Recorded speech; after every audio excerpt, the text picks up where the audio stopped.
Hello, hello, people of Earth. There are 4 million people, sorry, 4 billion people on Earth. 237 of them are scanners.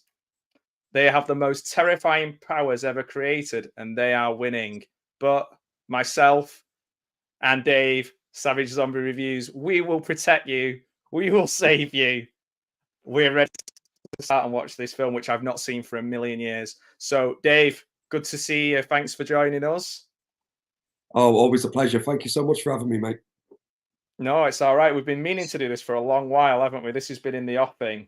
And then straight away, my first line, I went to say 4 billion people, and I said 4 million people and fucked it up. So what a great start. Well, that's perfect, you see, because my channel is all about fuck-ups, mate. If anyone watches my reviews, like, there's fuck-ups in every single one of them. So that's about right. We started on the right foot, I think. Yeah, we're in the right place. That's good because normally I'll make a mistake and Gareth will be like, "Oh, it's amateur hour," and I was like, "Well, you're on this video too, Gareth, so you know." Damning yourself, my friend. So we've already had people in the chat. I put the comment in the chat that people can actually watch this on YouTube. As I know it's free on Amazon Prime. Somebody's ripped the Criterion edition of this onto YouTube, so I'm watching it on there because it has subtitles. I find it really difficult to find subtitles on some Amazon Prime things, which I think is pretty crap, to be honest. I've got it on Amazon Prime now, and went to get the subtitles on it. I didn't have any, so it's actually on YouTube. Yeah. I've put the link in the chat. And it is much like when we watched I can't remember which one it was. It might have been one I watched with Larry, and I'll say Larry's here. Larry, he's going to do things the scan away. We much like that. It was somebody has ripped. Oh no, it was The Brood. Somebody had ripped the Criterion edition and popped them up on YouTube for everyone to watch, which is insane. I don't know how they can manage to do that. But yeah, because if I put up like literally anything, from like a 10-second clip from something, it's like alarm bells go off at YouTube HQ. And but yeah, it's there. It literally says full movie, the Criterion Collection. They're not hiding it, So I've got a little quiz for you, bearing in mind that this film came out. So I was maybe nearly 3 years old when this came out. Here's the hi guys in inverted commas from Gareth. Hello, sire. Hello. Yeah. So this came out in April 23rd, 1981. I was nearly 3, I think. So I don't remember it that well, but I've got a bit of a quiz for you. How old were you in 81, if you don't mind me asking? Well, for a good portion of it, mate, I wasn't even 1 year old. I turned 1 in November of 1981. Yeah. Oh man. Oh great. All right, end the stream. So so I'm going to ask you some questions about some things that happened on this day, and we'll see how you go. I'll give you a clue if I have to. See if the chat can help you. Liv's here. She's very informed. She can help out, I think. Gareth's here too. So Gareth will be no. So 2 songs I'm looking for. Either what was number 1 in the US on this day, or what was number 1 in the US. In the UK on this day. Hey, Russell, how you doing? Jeez. Anyone in the chat out, guys? Files, help out. Seriously, man. Mate, I was pissing and shitting myself in 1981. So how the hell am I supposed to know what was US, UK? I'm getting that way now, so there's no excuse. I prefer it that way. It's a lot better. Oh God. I'll give you a clue then. So they're both. The US one is a group. It's a duo who famously do not get along. And the UK one is a group which I think was always 4 people, but not always the same 4 people.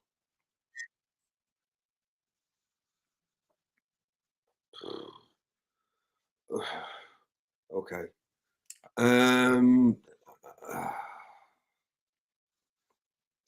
All right, I'll have a guess for the US one. I'll just purely have a guess. Okay. I don't know. Like I would say, was it the Carpenters?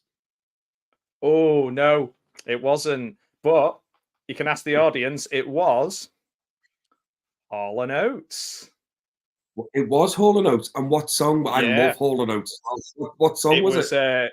Kiss on My List was number one in the US on the day this Oh, came God. out, and in the Sexy. UK. So the Mhm. UK one, I don't think you like. I don't think you'll like these. I'm not. I can't imagine that you're like a diehard fan of these. If I give you one word that might help you out here, Eurovision. Oh, was it fucking the one with like oh no, this is irritating. It's two guys and two women, isn't it? Yep, Oh my god. You know, you gotta speed it up, and then you gotta that's slow the it. one. That's it, That's isn't the it? one.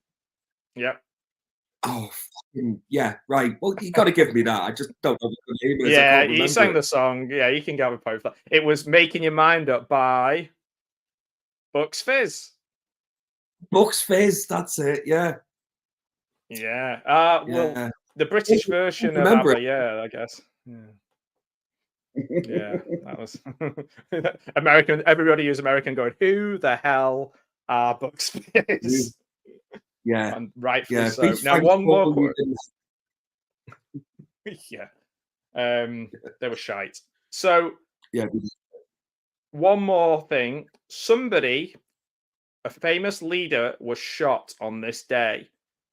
Not necessarily assassinated, but they were shot. oh, 1981. it's not a. Oh, well, maybe I'm a little bit too. Was it Ronald Reagan? It was. Yeah. Legend. There You you said you're go. not good at quizzes. You've literally smashed it. No, Right. I'm shit. Okay. I know. That's pretty amazing. That's pretty amazing. So let's hope we're as informed and intelligent when it comes to talking about this movie that we've both not seen for a long time. So, Absolutely, mate. so Guy, Absolutely. what's your favorite Cronenberg? Do you have a favorite Cronenberg or? I, I, I don't really. He's not one I've really kind of. I've seen some of his movies, but I've never really Yeah. been like a massive fan of Cronenberg's. Um, No. I honestly, I really couldn't say. Probably by the end of this, I'll probably just say Scanners. Yeah, yeah. um, Well, I when I watched Shivers with Larry, by the time we'd finished it, I was like, "Oh, this is right up my street. This is amazing." Then we watched The Brood, Al and Gareth, and I probably need to watch it again because they both kind of said that they didn't like it as we were watching it, which kind of made me instantly not think, like "Oh, it. maybe I don't like it too," Yeah, yeah. because I'm peer pressure. Um, but I do think I like The Fly. I'm a fan of. I like The Fly. I'm Yes. watching these essentially to challenge myself because I was always a little bit afraid of his films when I was a kid because they pop up and yeah, it was a little Mm, bit on the scary side when I was little. And I think I had some moments maybe from Dead Ringers, maybe some sex and violence together when you're about 7 or 8, and it's all a bit weird. Um, yeah. that is, I was like, no, I'm going to do a Cronenberg season, and I'm going to really challenge myself. But actually, I think I'm finding that the earlier ones are certainly better than the sort of the later ones, which is very similar to Carpenter, isn't it? I suppose, and most other Yeah. horror directors. I would Yeah. say so. Yeah. The Flash. Bloody hell. The Fly is very good. Like I actually did enjoy that one. Yeah, I've seen yeah, it is good. I've The Fly 2 is not him, is it? But no, Fly 2 isn't him, but no. you know what? I actually don't mind The Fly 2. I think The Fly 2 is actually not a bad sequel, to be honest. Yeah, I agree. But I I've think seen it's all right. It's all right. For me. The problem with it is the big slimy dog. I feel so sorry for the big slimy dog. oh, it's heartbreaking, isn't it? Yeah, it's too much Yeah. for me. I can't handle that. and everyone's saying hello to each other. Yeah, Yeah. The Brood. See, yeah, Russell likes The Brood. See, I think I need to give it another go because I was just being pressured into hating it, I think. Plus, we ended up talking about wrestling for about an hour and a half just to piss Gareth off. Perfect. Perfect. Why not? So yeah, Videodrome watched with Don and Larry. I thought that was really good. I hadn't seen that for a long while. Yeah, The In a Brood. I think I while. need to watch it again. Yeah. Well, we're all complimenting Liv on our excellent taste, so that's a good start. And Larry has mentioned this to me before. I keep forgetting that The Dead Zone is Cronenberg as well. I keep forgetting that. Sometimes he's one of those directors where you sometimes go, "Oh shit, he did that." We did that one. Yeah, yeah, yeah. I'm sure he Yeah, was in yeah. as an actor though. He was in that Nightbreed, which I really enjoyed. Yes, he's great in that, isn't he? He's such a Yeah. great villain. Yeah. He plays a good villain. He plays good kind of uncomfortable, stepping over the line doctors, therapists, like it just Yeah. people who who would have a position of trust, but you know that there's probably a million reasons not to trust them. Absolutely. Yeah, Especially in that he's movie. good. Yeah, he's in a Jason X as well, isn't he, as an actor too? So, yeah. He's in the beginning. That's right. He is. Yeah. Yeah. Which is crazy. I love that film.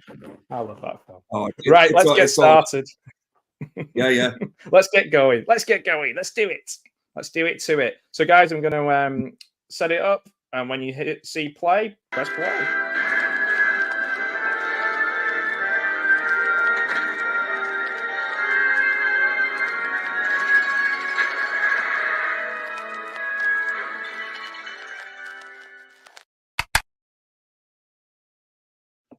Boom. We're back in the room with my lovely Criterion collection on YouTube. Thank you, Minecraft gamer, whoever that is who uploaded it. God bless him. Oh wow. Oh, it's got the good the strings to start with, the what do you call it? The Hitchcockian strings. Yeah. Was the dog called Larry in The Fly too? I didn't realise that. I'd forgotten that. Oh, that's sad. That's going to confuse us, Larry. Yeah.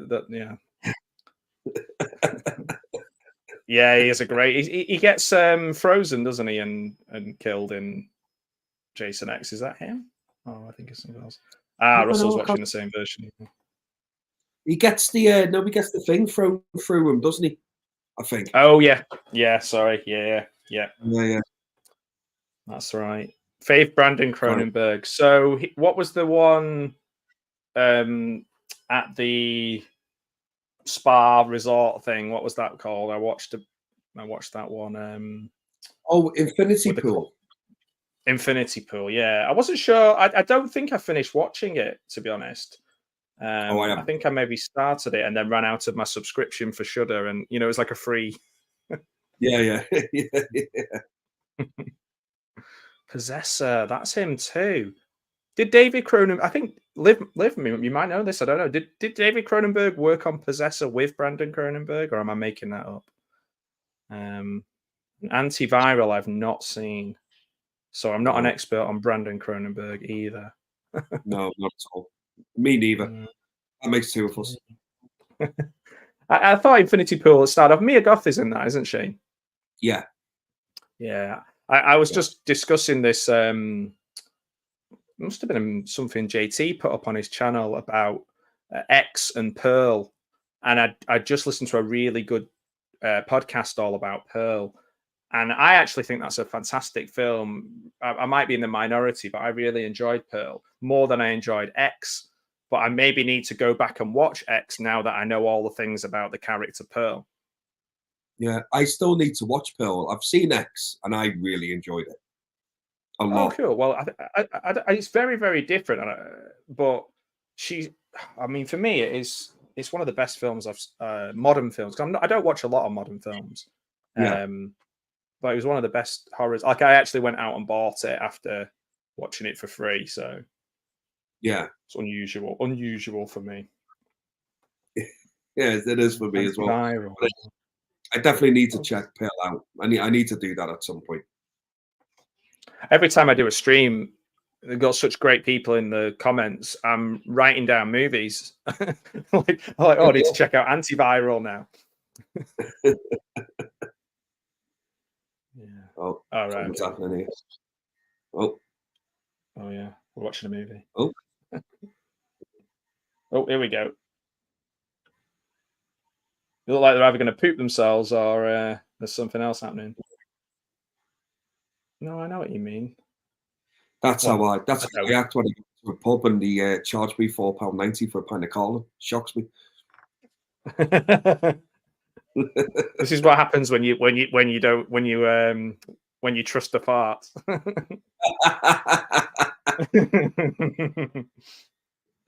Especially at my age.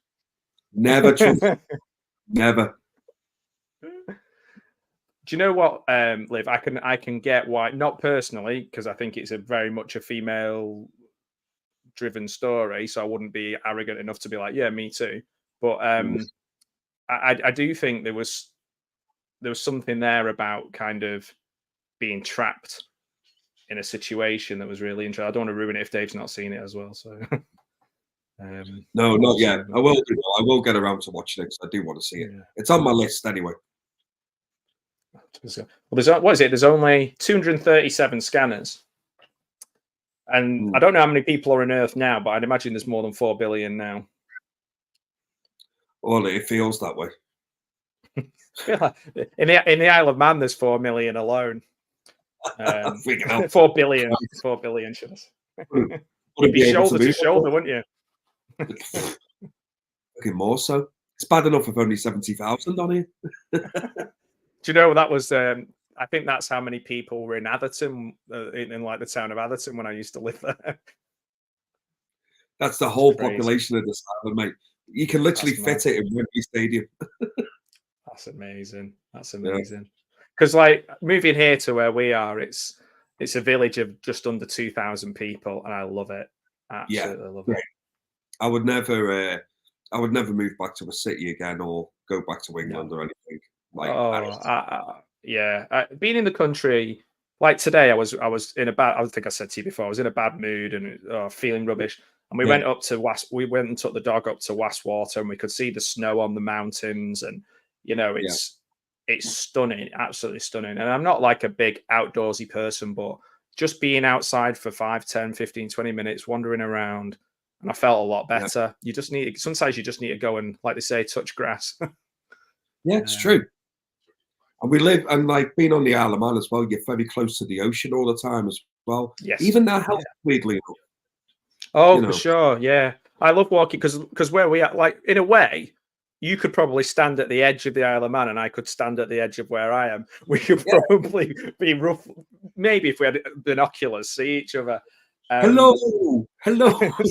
I'm just there like that.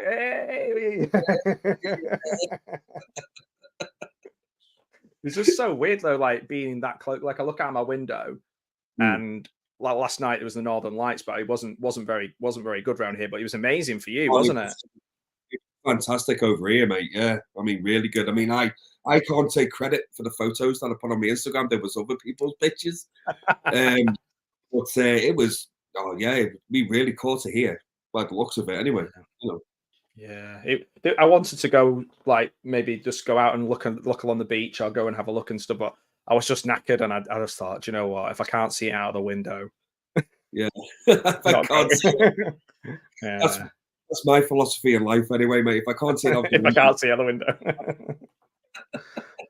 Yeah, Pearl is visual, but I think Pearl stands out. It's almost like a musical aesthetic from the 50s or something, like Technicolor. Now in Technicolor, it's like a really strange look. I do like it though, Liv. I think it's his best looking film. Oh, cool! You met Michael Ironside at an AA meeting in Toronto. I was thinking then the AA, like the car thing, your car broke down or something. But yeah, no, I get you now. That's so cool though, Michael Ironside. Also named after an awesome Transformer as well. Yes, Ironside, who, for some reason, and I don't know why, killed them off in the first like 2 minutes of the movie. and it broke my heart. Yeah. Oh yeah. Oh, here we Remember? go. Your arch nemesis here. Well, it's maybe mistaken identity, but you know. Lex Luthor. Yes, you're right. It is Lex Luthor. I don't know who Savage is. I'm good, thank you, Cal, and hoping you're well too. You're saying hi to everyone. That's awesome. I'm not a number. I'm a free man. Well, that's the prisoner. Yeah, that's the prisoner. I think Oh, the God, I big, haven't seen, the big white blob. yeah, I haven't seen that for a long time, neither. Was that filmed on the Isle of Man? Which, The Prisoner or Scanners? Yeah, the Scanners was Toronto, I think. Russell will tell us that one, but I don't. I don't think so. I have a feeling it's somewhere quite remote, maybe Isle of Wight or I like would think, Cornwall or. yeah. I know Cornwall. I know Cornwall's not an island, by the way. I'm not that bad. Oh, they're thrashing about in the beds here. Yeah, and not in a good way. No, I know that's that. Yeah, it sounds a bit salacious, but it really isn't. I love this kind of the ones I've seen of his like 77, 78, 79, 80, 81, because everything's Toronto and quite concrete and brutalist design and like just white walls. It feels a bit like maybe Day of the Dead or something like that, you know, kind of stark and quite, and it makes everything else stand out when all the crazy stuff's like happening. Yeah.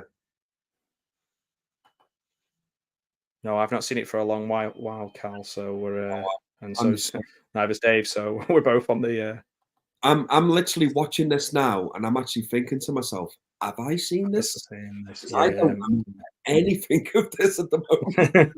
I didn't think that it started with such a long kind of in bed feeling not so well bit, but I guess they have to do if horrible things are going to happen. It's like Alien, isn't it? If literally the chest burster just burst out in the first 3 seconds, Yeah, it'd be a bit shit. it would be, but you got to build up the tension. You see, man, you got to suck you into that. That's it. Yeah, I have a feeling that Shivers was in pretty much the same set as this, but Land of the Dead was in Toronto. Wow, wow, that just shows you. I'm a lot smarter than I thought I was. Cal's a Canadian classic. I love it. We got all the Canadians in the house. And when I first met Larry, I thought he was a Canadian as well. And I introduced him on one of the streams. I was like, one of my favorite Canadians. I don't even know where I got it from. Oh, it was Port Merion, the prisoner. Thank you very much, Dr. Impossible of the Counterpunch. You are always appreciated for popping up with things like that when my brain, especially when my brain isn't. Nowhere near the Isle of Man whatsoever. No. My geography is fucking appalling. It really is.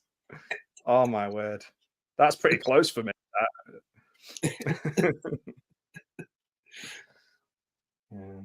These people. Oh, this looks familiar, but this might be because I was editing together my trailer and it was this Yeah, scene. I think we're coming up to the most kind of famous scene in this movie right now. Yeah. Yeah.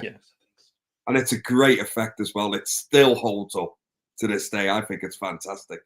Oh yeah, yeah. I've seen this so many times. I think people must just replay it and talk about it ad nauseum because it's so good. And I think it's the way it's framed as well, with the black curtains and everybody looking down and the way they look so normal, just normal guys. Yeah, just normal men. Yeah, just like us. Yeah, just normal men. Anything could happen. I know, Larry. I don't know what's that all about. Why did I think you're a Canadian? I don't know. Michigan. All I know about Michigan is the Steiner brothers with their Michigan State. The Steiner brothers. We're bringing it back to wrestling, even if you don't like it. We're bringing it back. Yeah, I'm bringing it back, man. You had to love the Steiner brothers, man. They were awesome back in the day. Yeah, they were good. I remember them in WCW first, and then they ended up in WWF, didn't they? Yeah, they after did. And then they went back, and then anyway. Scott basically took a load of roids, didn't he? And Didn't he became just huge. big Yeah. Papa Pump?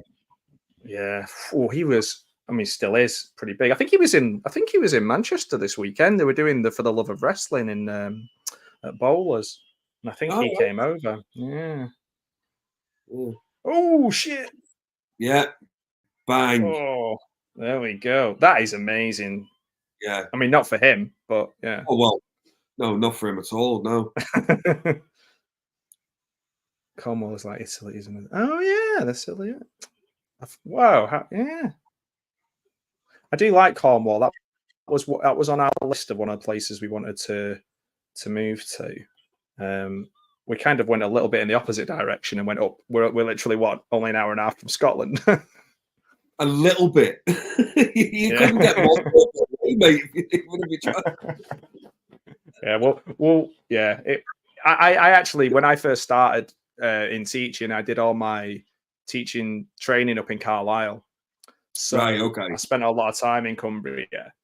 Um, Yeah. and I was like, one day I'll go back, and then I thought it'd be when we retired, but in the end, it was just yeah.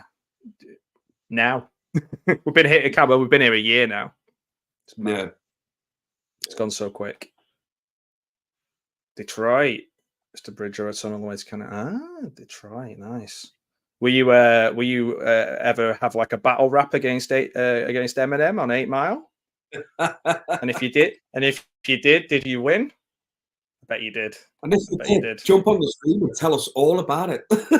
That would be cool. Yeah, Sting's retired last night. Yeah, Sting. He did. Yeah, I know. I thought he left the police years ago.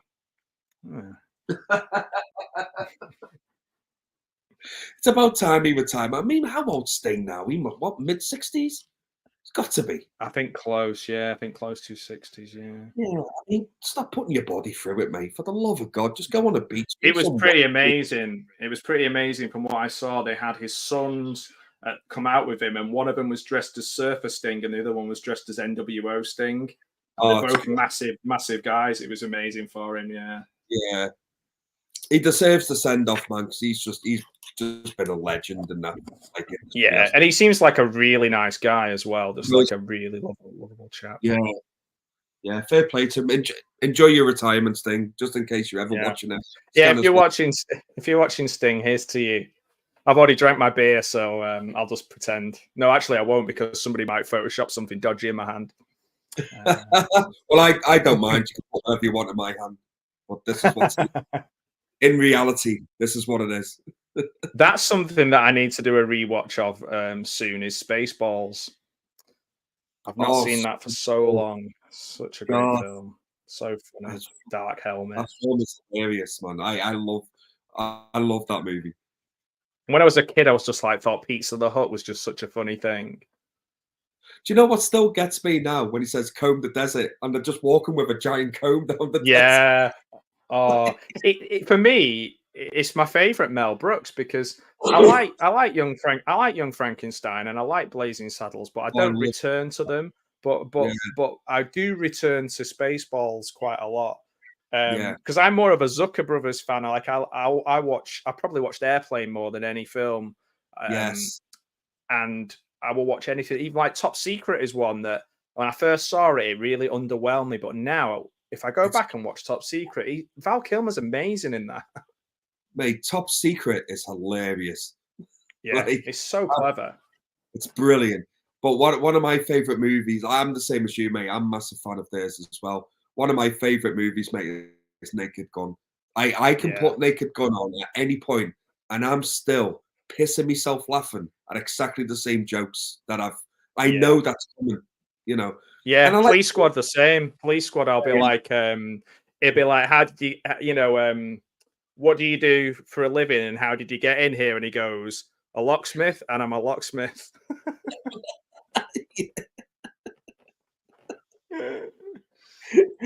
So good. Like Police Squad, the fact they only made such a few of them, And everyone is amazing. I often say, like, I say this to my wife all the time, you know, with a boxer where he's writing the poem for his wife and he goes, "Roses are red, violets are blue, I'll break your face."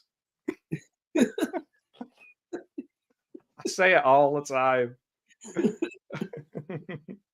Ooh. Well, you and me both. No, that's not true. I didn't have a crush on Sting, but I did think he was pretty cool. He was awesome. And originally in the early indie days, he was tag team with the Ultimate Warrior. That's right. Yeah. And do you remember what they were called? Was it the Blade Runners?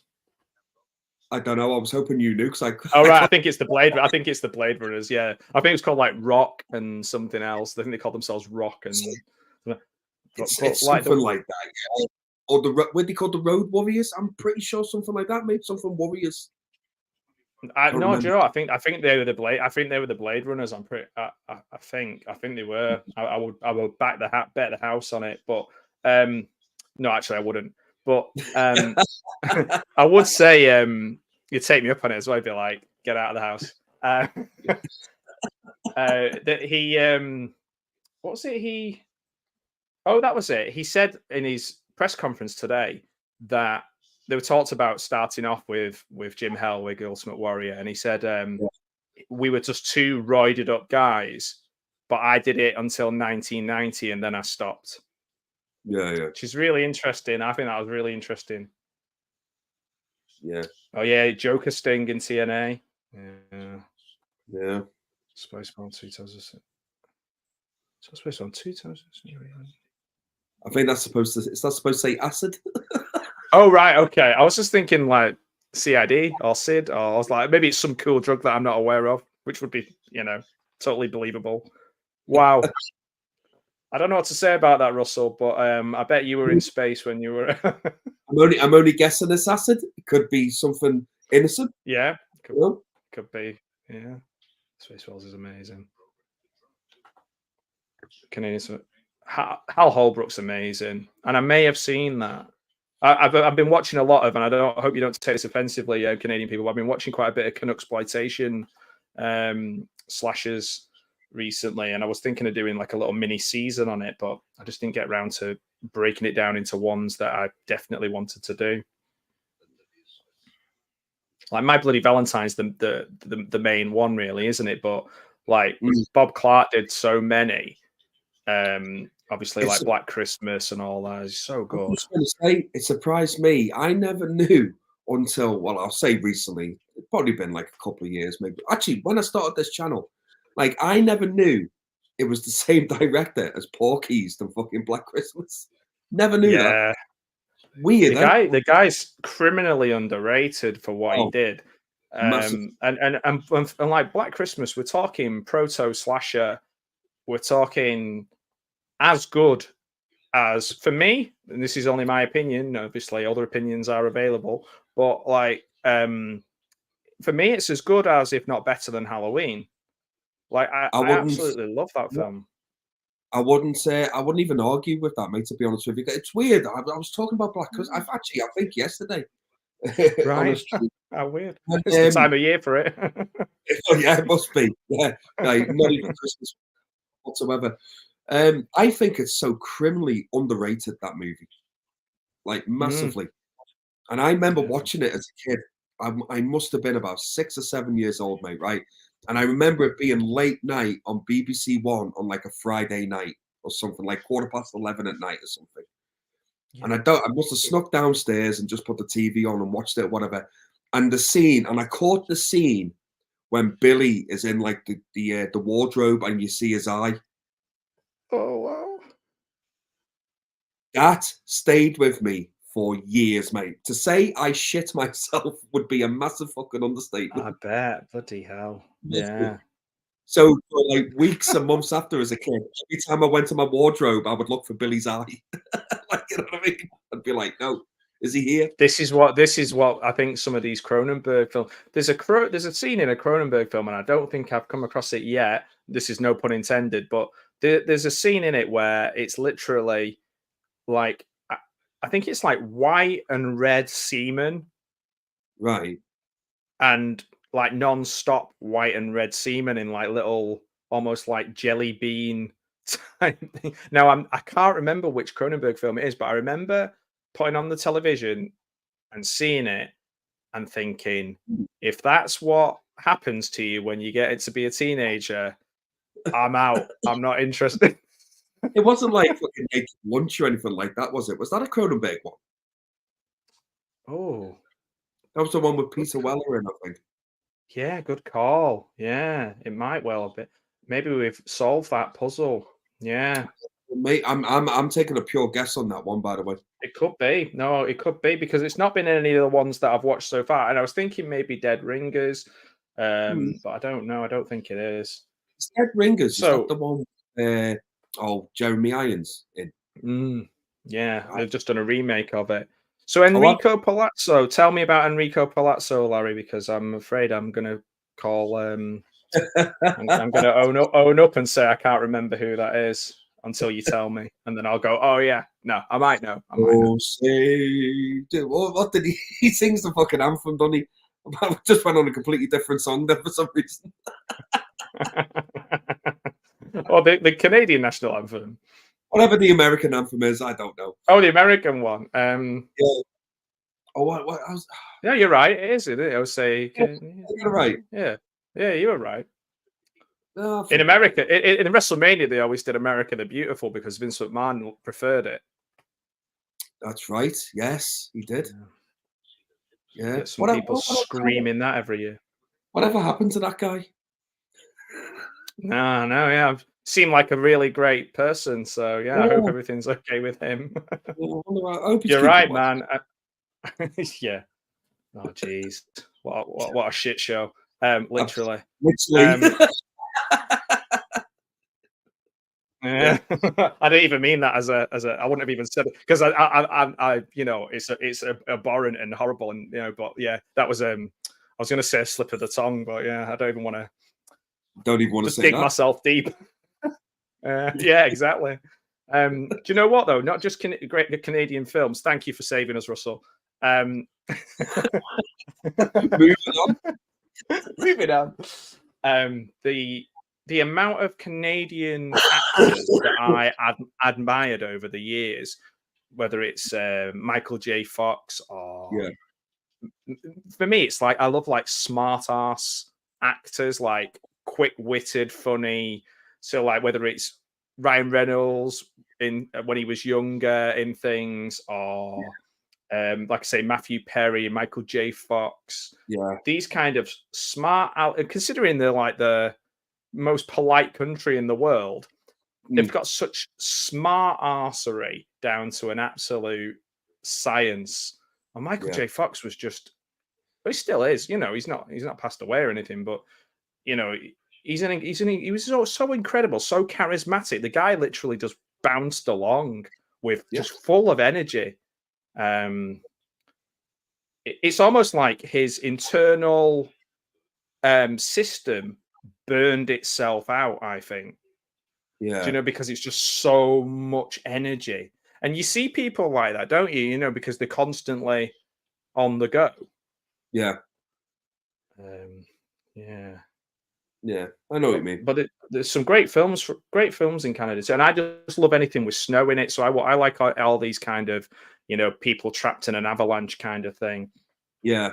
As well. I like all those. Yeah, not even going there with that one. Russell's all about the he's trying to get me shut down tonight. Russell smacked off his tits tonight by the sounds of it. God bless you, Russell. Great, kind of final sacrifice. Yeah. Agreed. There we go. What's that? What's final Class of sacrifice? 1984. Oh no, I'm thinking of High School USA. I was thinking of was it 1999? But that's a different one. Class of 999. Yeah. Yeah. That's awesome, that movie, man. It's fucking great. I love it. Yeah. It's a good one. So what's happening here? We're in he's watching a tape. Yeah, there's a movie as well. I forgot all about it. Yeah, So we're he's watching it. Aren't we? Well, I switched over. It distracted me because I was like, oh, it's gone to black and white. Then I realized they're watching a film in the film, you know? Yeah, they are.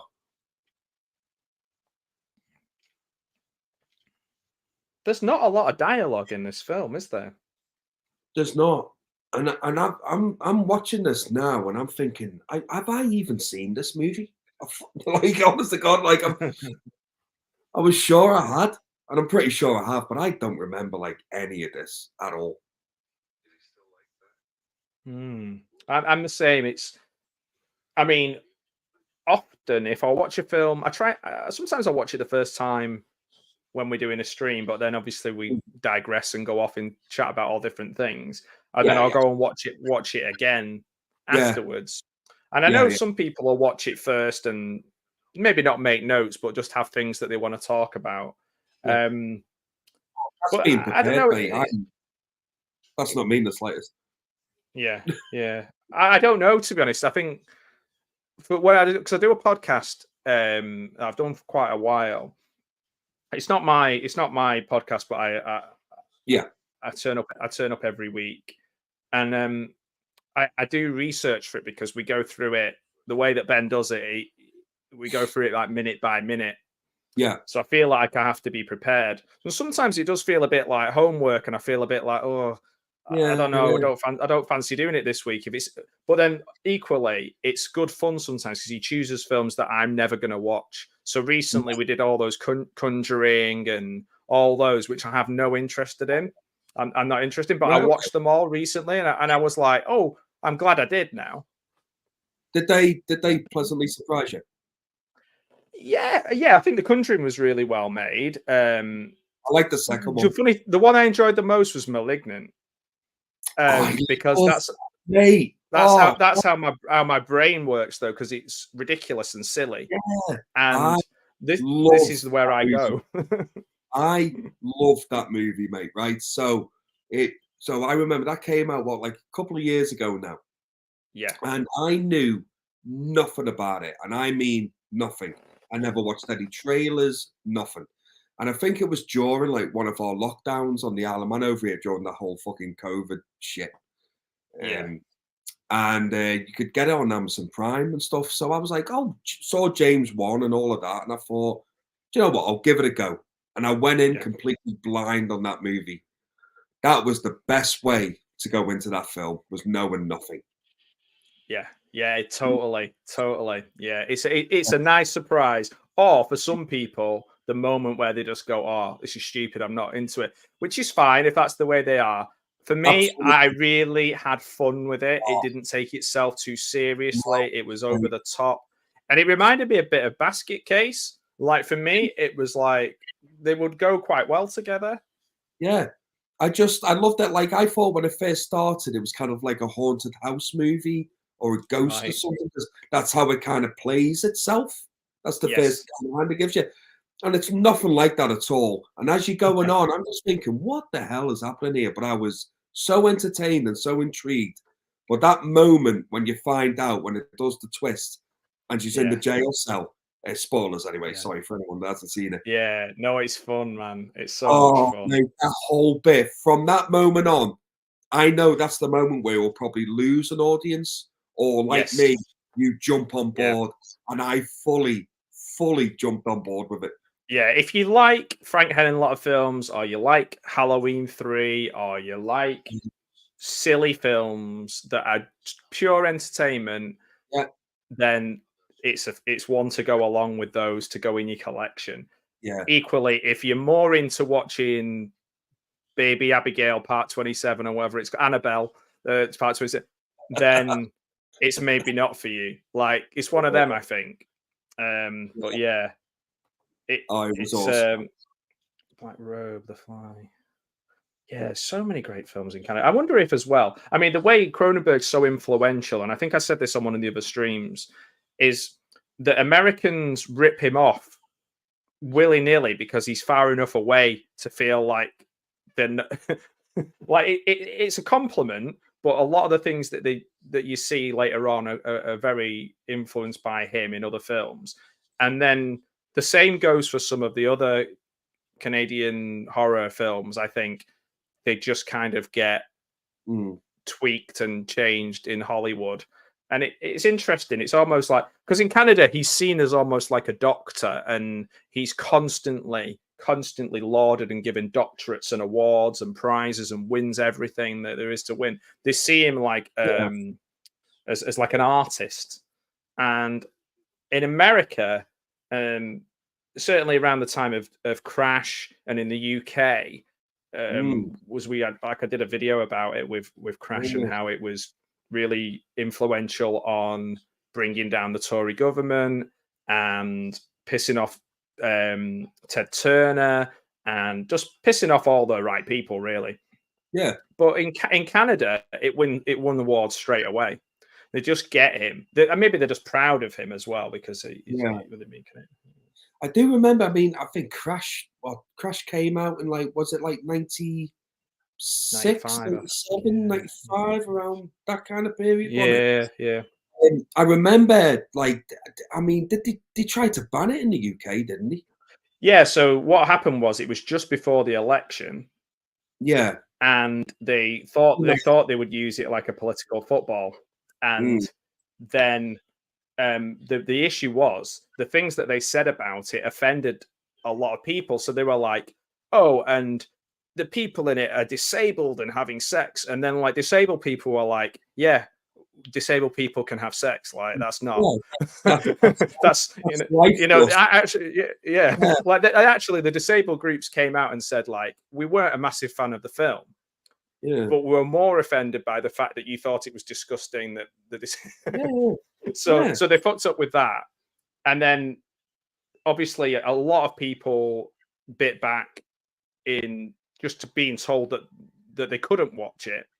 Yeah. So there's a lot of different elements. So on the video that I've made, I've put about 10 different articles that kind of build a picture of it, of how it was. And obviously that meant it didn't get received or seen as widely here. But then Ted Turner, who owned the rights to it in the US, he was instrumental in it keeping it out of the cinemas. Right. So, and even like at Cannes, Francis Ford Coppola, it won an award for daring or something like that, daring and something else. And Coppola was on the panel, and he wouldn't shake David Cronenberg's hand. There's the idea of the film and which is insane. This, Yeah. but, it was just really weird stuff like that. And like Cronenberg met Ted Turner, and Ted Turner like crushed his hand and was like really kind of making like a power play of it. Just weird stuff. When actually, when you look at the story, obviously it's quite graphic and there's a lot going on, but Yeah. just it's because it doesn't follow those norms, those kind of redemption arcs and the things that people are expected to see in a Yeah. film. But it's not disingenuous. It doesn't just add a happy ending or someone wrestling with their conscience to make us feel better. It says these people made terrible decisions, and actually there are consequences in the film, but we don't get hit over the head with them. They're meant to be horrible people who make terrible mistakes, and their sexuality has kind of become tainted and messed up and twisted, and that's the story. Like that's when J.G. Ballard wrote it. So for me, it's a fascinating movie culturally more than it is a brilliant movie to watch.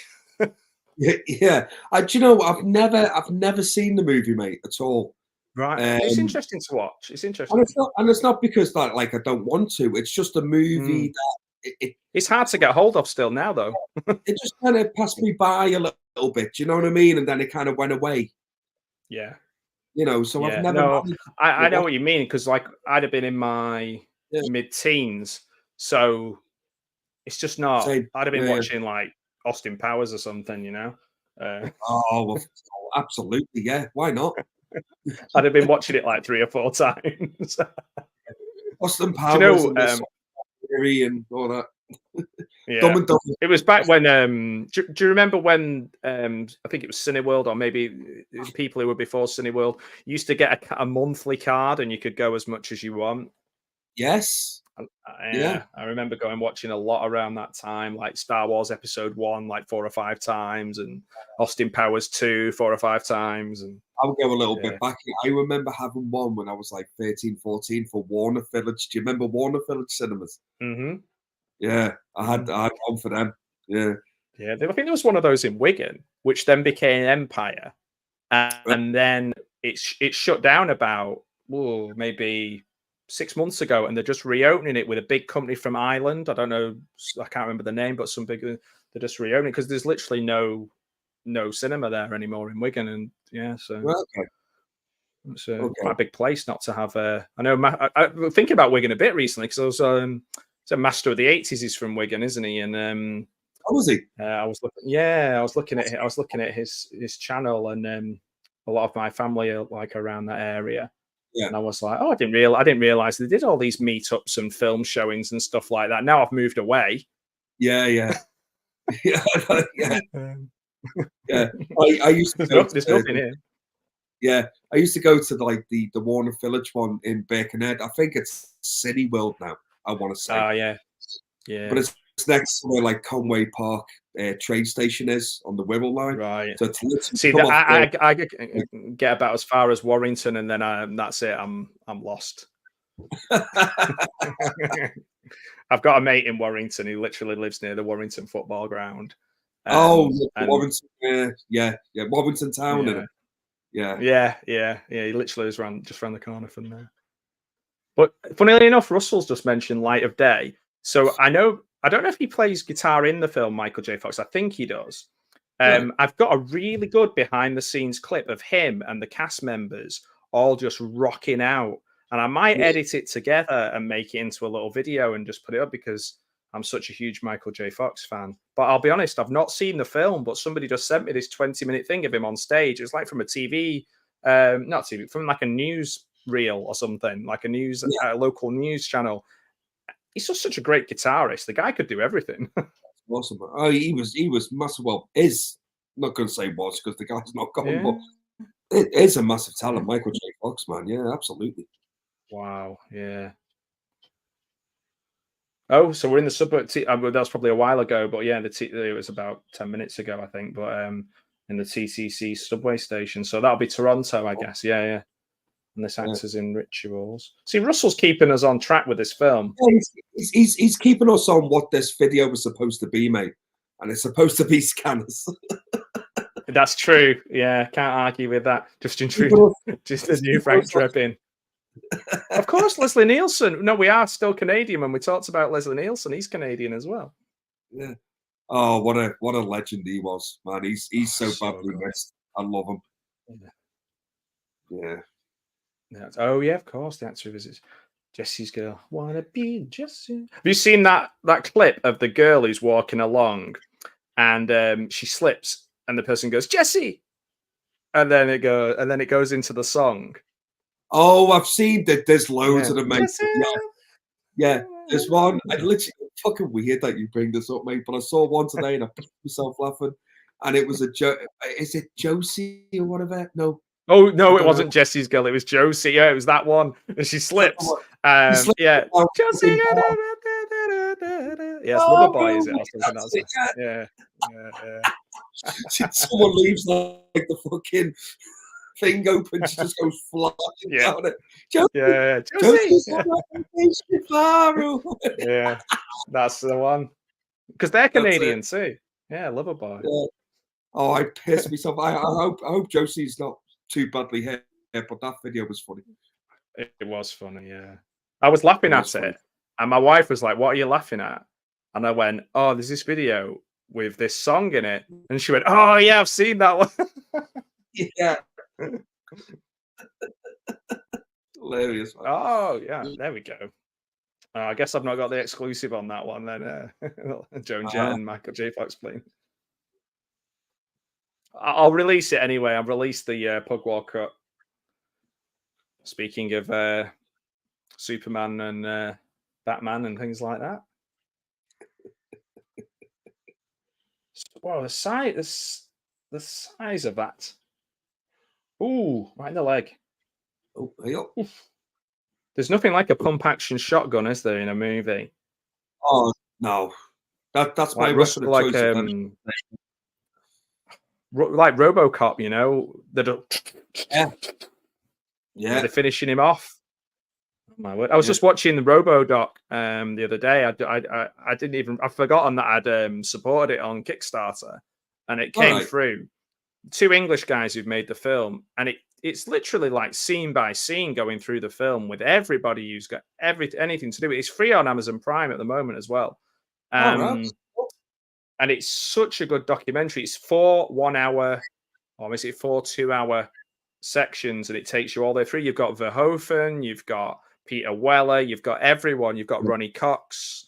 They're all in it. Oh, here we go. Another one's going to Oh, go, I think. Oh, he's three of them. doing this. Look at that. Look at that afro. I'm Oh, jealous. perm. Yeah, I was going to say you're twins.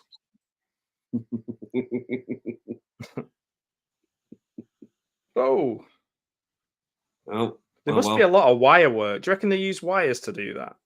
Oh, they must have done. Or they just booted them. One or the Yes. other. Well, isn't that what happened in The Exorcist, where they used the wires and they really hurt? She called Chris He did. McNeil, Yeah. the Was that when actress. she was like going back and forth on the bed like that? Yeah. That hurt. That hurt. She hurt her back as a child, but also, what's it? Chris McNeil. What's the actor's name? His name completely Oh, escapes me. But Burstyn. Ellen Burstyn. Thank you. Yeah. Alan Burstyn. Yeah. They literally had her on a rope or a piece of string or something really, really Oh, low tech, and yeah. they didn't tell her.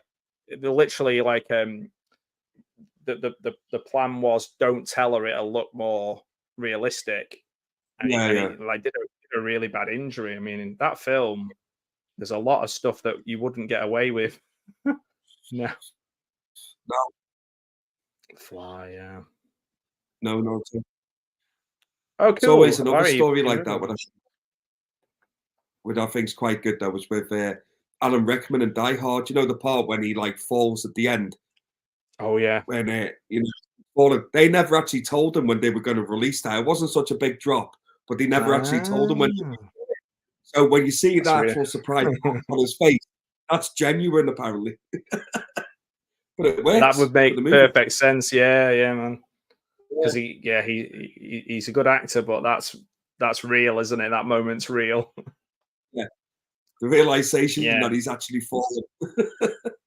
Yeah. Jeez, that scared the shit out of me.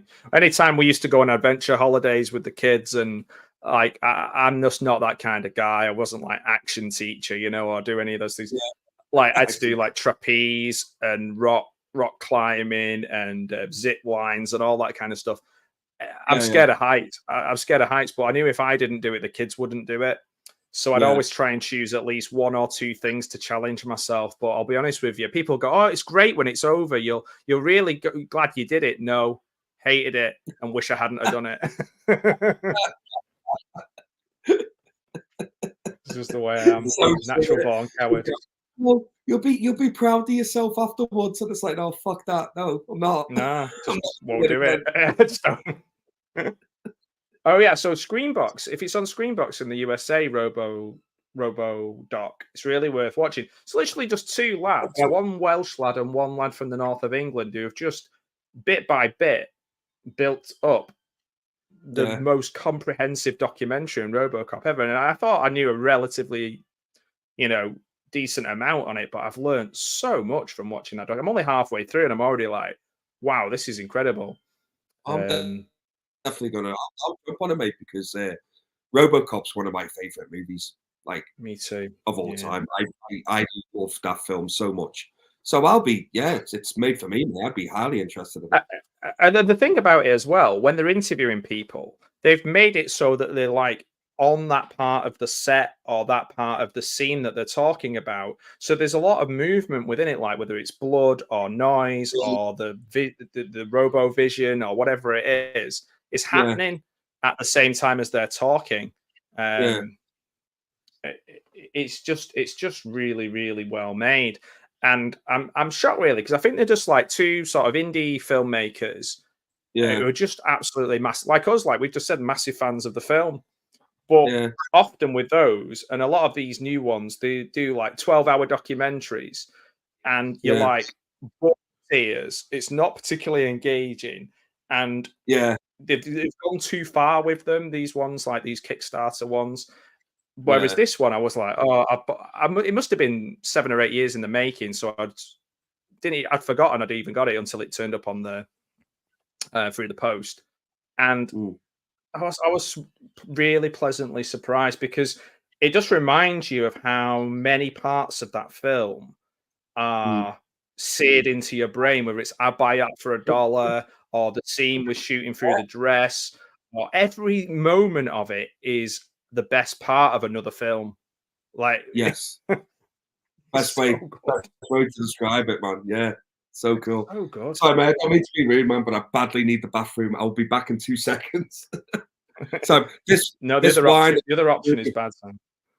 Yeah. No, you do what you need to do, man. I'll be back. It leaves you wanting more at the end. Oh, right, okay. Yes. In Search of Dark. The In Search of Darkness ones, I like the first couple, Larry. I think I said this to you before, and then I just got to the point where I'm like, okay, it's the same. It's just like watching trailers for a film, really, over and over again. Long Live the New Flesh, yeah, or so. We watched that one. So we're about halfway through now, guys. I'll do a time check. I know we've talked a bit about Cronenberg, mainly talked about Canada, but I've really enjoyed it. Actually, this has been a pretty wide-ranging conversation because, well, for one thing, I don't think I can have a conversation on one topic. Don't think it's possible. But we're now 49 minutes, 46, 47, 48 into the film. Um, and still nothing's really topped that press conference style um, head explosion. But it's funny. I heard that Cronenberg once said that if you do a really horrific scare right at the beginning of a film, which is what other people say not to do, he was like, just keep it going, just keep adding scares and horrible stuff and horrible, like early on, get them and then keep them there. Whereas other people will say build up to it. And I don't know Ah, how people feel about that, but I'm just chatting away. But yeah, I was just saying well, that Cronenberg was talking about he wants to scare people and do something shocking very early on, so then they don't take their eyes off the film. mm, Whereas it goes against the convention of building tension. But when we talk mm, about this film earlier on, we were saying actually that it took a while for them to get to the really big head explosion. So I yeah. don't know whether that was just something that was around the time of The Fly when he said that. So I don't know whether he was just kind of becoming a little bit more not mainstream, but developing a He's style probably that got, he wanted to follow. yeah. But the thing is with that, man, he's probably got like a good point when he says something like that. Because if you do something kind of like, oh, Jesus Christ, I think now these people are just getting shot to shit. Oh, shit. Oh, no, no, no, no, someone on fire. It's all happening. I know that something's fine, like something's actually finally kicking off now, mate. You know what I mean? It's pulled my attention away. Yeah. Well, we're almost, well, we're just over halfway through now, aren't we? So Yeah. But just go with. he's probably got a point with what he's saying. Like if you shock your audience kind of early in a movie, maybe the attention span to stick with it will probably last a little bit longer because something shocking has happened. So you as an Yeah. audience, you're like, well, oh fuck, all right, well that's happened quick. What else? What Do you else think has he that's the got? difference between the 70s and the 80s? In the 70s, you could take your time and build things and build a world and kind of be more Yeah, creative. Whereas in the 80s, we threw things at it as much as possible and I bigger and actually, louder. And yeah, I really do, mate. And that has continued to happen. I don't think that's ever changed. Like mm, audiences just evolve over years and decades. Like you just want different things. might have entertained you in the 70s probably won't entertain you in the 90s. You know, like Mm, storytelling and movie making has consistently evolved. Whether that's a good thing or a bad thing, you know, yeah. I don't know. Well, I think See, we've gotten to a that's the point now, especially yeah, especially where we are now. I like going back more than yes, watching modern stuff now, me too. you Me know. too. So I enjoy going back and watching the slower burn of the 70s because I appreciate it more. Yes. Yeah, definitely. I do. And I think with 70s films, not all 70s films, obviously, but around that time, sort of Yeah. mid to late 70s, early 80s, when you're getting up to films like, I don't know, like Five Easy Pieces and Harold and Maude and all these kind of films, a lot of the Yes. things that are in those films, and I think Don was saying this, it might be Don, or maybe I'm quoting somebody else, but um, that with that, things were happening in those films that you wouldn't even put in a film now. Like the end of Five Easy Pieces, he just gets up and walks off. Mm, Like the end of The Graduate, they go off in a bus. Like or like there's things that they weren't following rules as much as they are now. And maybe because they weren't like $1 billion films, but they were super exactly. popular and people were watching them, so they were doing well. But the person making the film was allowed to follow their All of it. journey and do what they were doing, and you know, whereas like before we even started talking early, on screen before when we were talking about The Exorcist, Believer, that's a good example, isn't it? Of it's not a patch on the original. It's never it's starting from a difficult position to start with, but Yeah. um, the David Gordon Green probably that's probably about 70% of his vision, maybe at best. Yeah. So it's very difficult to judge these things, isn't it? But like, I guess that's why we like to go back and watch these films because they seem really original. Hmm. Yeah.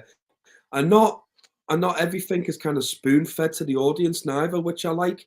I like a Yeah. film that treats me like don't spoon feed me everything. You know, I don't Hmm. need that. You know, and I Yeah. especially when you go back, especially horror films in the 70s as well. I mean, a lot of them are very slow burn movies, but they, they hook you in, you know, and I think we're missing that kind of style of filmmaking nowadays. It's very rare that we get that. Yeah. Yeah. No, And when I it does, know. yeah, I saw one recently that was really interesting stylistically and a bit silly, but yeah. r- beautiful to look at. Called The Love Witch. I don't know Oh, if I you haven't heard seen that. that. The Love. It's on. It's Yeah, on. I watched it on Tubi, and then I ended up buying it, and I bought the novel by the woman who made it. Um, it's got that real same sensibility of 70s films. It's not like high art or anything, but and yeah, yeah, it's a bit arch and a little bit like kind of I think she's pretending that she doesn't know what she's making in terms of the film. Like you could take it on the face value, or you could just say that there's some humor here. They're kind of yeah, taking the piss a little bit yeah. in a quite clever way, but I don't think she'll ever let on that that's what she's doing. But that was the first time I've seen a film recently where I felt like I was watching something from years and years ago. And not that I'm saying I want films to be exactly the same as they were, Oh, no, same. but But it's it's just a nice nice when you get change. yes. Especially now, because don't get me wrong, man, I enjoy like I do enjoy some modern horror Yeah, me movies too. as well. I'm not gonna be one of them people that completely shits over modern movies because look, some of them are great and they are. Yeah, I'm some not of them are one of not them for people that us, you know, like some of them are not for people our age. Like yeah, yeah, like Star Wars. Star Wars was for us when we were kids. So to enjoy the same Star Wars films as adults, yeah, it's a challenge. But there might be some kid out there whose favorite Star Wars film out of all of them is The Last Jedi, and Yeah, I'm okay with that. That doesn't it's offend fine. me. Like, No, no, and I never understand why you have these people that they're bothered by stuff like that. And this is the great thing about being fans of movies and being movie lovers and stuff like that, is the fact that we are all entitled to our own opinion on movies. That's the beauty of film. If we all yeah, loved the same thing, the world would be a boring place, mate. We would never learn anything. right. We would never Well, try that's different things. yeah. And It's that's what I love about our community here on YouTube, is the fact that I may love a movie that you dislike, and you may like a movie I dislike, but we talk yeah. about that, and then I might go, do you know what? I'm gonna give that a second go, because I can see where you're kind of coming from, and I want to see if I can kind of get a Well, similar this is it. experience. You know? This is it. Like, being open to stuff is really cool. Yeah, Like, absolutely. you get to experience a lot more from from sort of both sides of the both sides of whatever it is, whether it's Absolutely. somebody comes to And you they and also, says, "Oh, there's this great foreign yeah, film or whatever," and you might go, "I've never heard of it." yeah, yeah. And I also think a lot of that kind of does come with getting older as well. You kind of become more kind of open and accepting to things, where Mm. you think, "Do you know what? Or maybe I never used to like." the other way round as well. You can sometimes Yeah. just go, I only want what I've Mm, always had, and I only want, like, there's nothing better than mm, this particular thing. I mean, that's the value yeah, um of nostalgia, isn't it? Like, yeah, yeah, it's holding on to something that you loved. And if yeah, somebody deems to make something, like, that's why people get so angry about remakes, I guess. It's like it's like someone coming into your house, getting your yeah. favorite toy, and then, like, coloring it in. Like, Whereas the thing is, when it comes to remakes and reboots, or whatever you want to call them, right? It's all the fucking same thing. Doesn't matter what your name you give them. It yeah, doesn't that's bother true. me. I've got to be honest with you, they don't, because it's not how I explain it is. It's not like they're going to come into your house, replace the original, and then put the remake there, and the original is Yeah, it gone still forever. exists. It's still there. So it doesn't really matter. It's not Yeah, taking over it. It's not no. replacing it. It's Do you just know what? As you were saying that, I wonder if people are just pissed off that they're completists and they have to buy the new one and put it in their have collection, to buy the new and one. they really don't want to. There's probably a lot of that, mate. Don't get me wrong, mate. There are certain movies which I do think don't touch again. Like, Yeah, leave it be. And like, I think Back to the Future is one of them.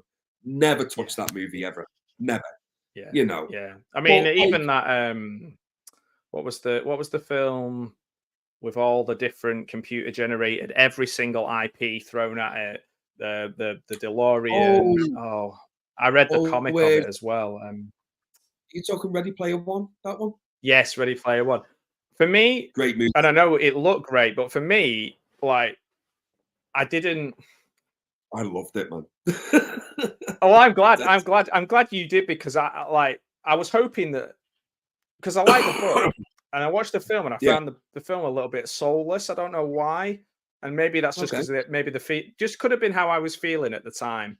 Um, Yeah, but it was a strange one, because I was just thinking, I'm seeing the DeLorean, I'm seeing this, but what it's missing is, like, yeah, a bit of heart. But actually, as a yeah, spectacle and what it looks like, if we just look at it like, sort of like Speed Racer, for example, that film that nobody ever yeah, talks about, looked yeah, amazing. And I suppose yeah. Ready Player One looks, depends what you're looking for. Some films you just wanna go to the cinema, switch your brain off, and look at something amazing. And I'll be honest that with would you, tick mate. those boxes. That was literally me with that movie, because I was Yeah. working at a cinema at the time. So we like, Alright. so I was a projectionist and assistant manager of the cinema. So when Oh, the new cool. movies would come out, you're supposed to watch them all, mainly for the simple reason to make sure that the movie actually plays and it works, and You know what I mean? Right. You're supposed to watch everything. I didn't watch everything. I'll be completely honest with you. I took a chance on a lot of it. You're like, I'm But not watching that shit. yeah, but I would watch the films that I really wanted to watch. And I remember like getting Ready Player One in like, I think we got it like 2 days before its release.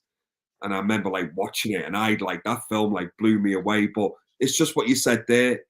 I went in just sitting there thinking, right, don't be overcomplicated. I don't want to think about anything. Just entertain me, Yeah. visually entertain me. And that Yeah. movie did, basically. Oh yeah, yeah, for sure. Yeah. Like to be honest, yeah, it's like a big computer game, isn't it? It's like, Yeah. yeah, that And the scene sometimes and the you want scene with that. Chucky made me laugh.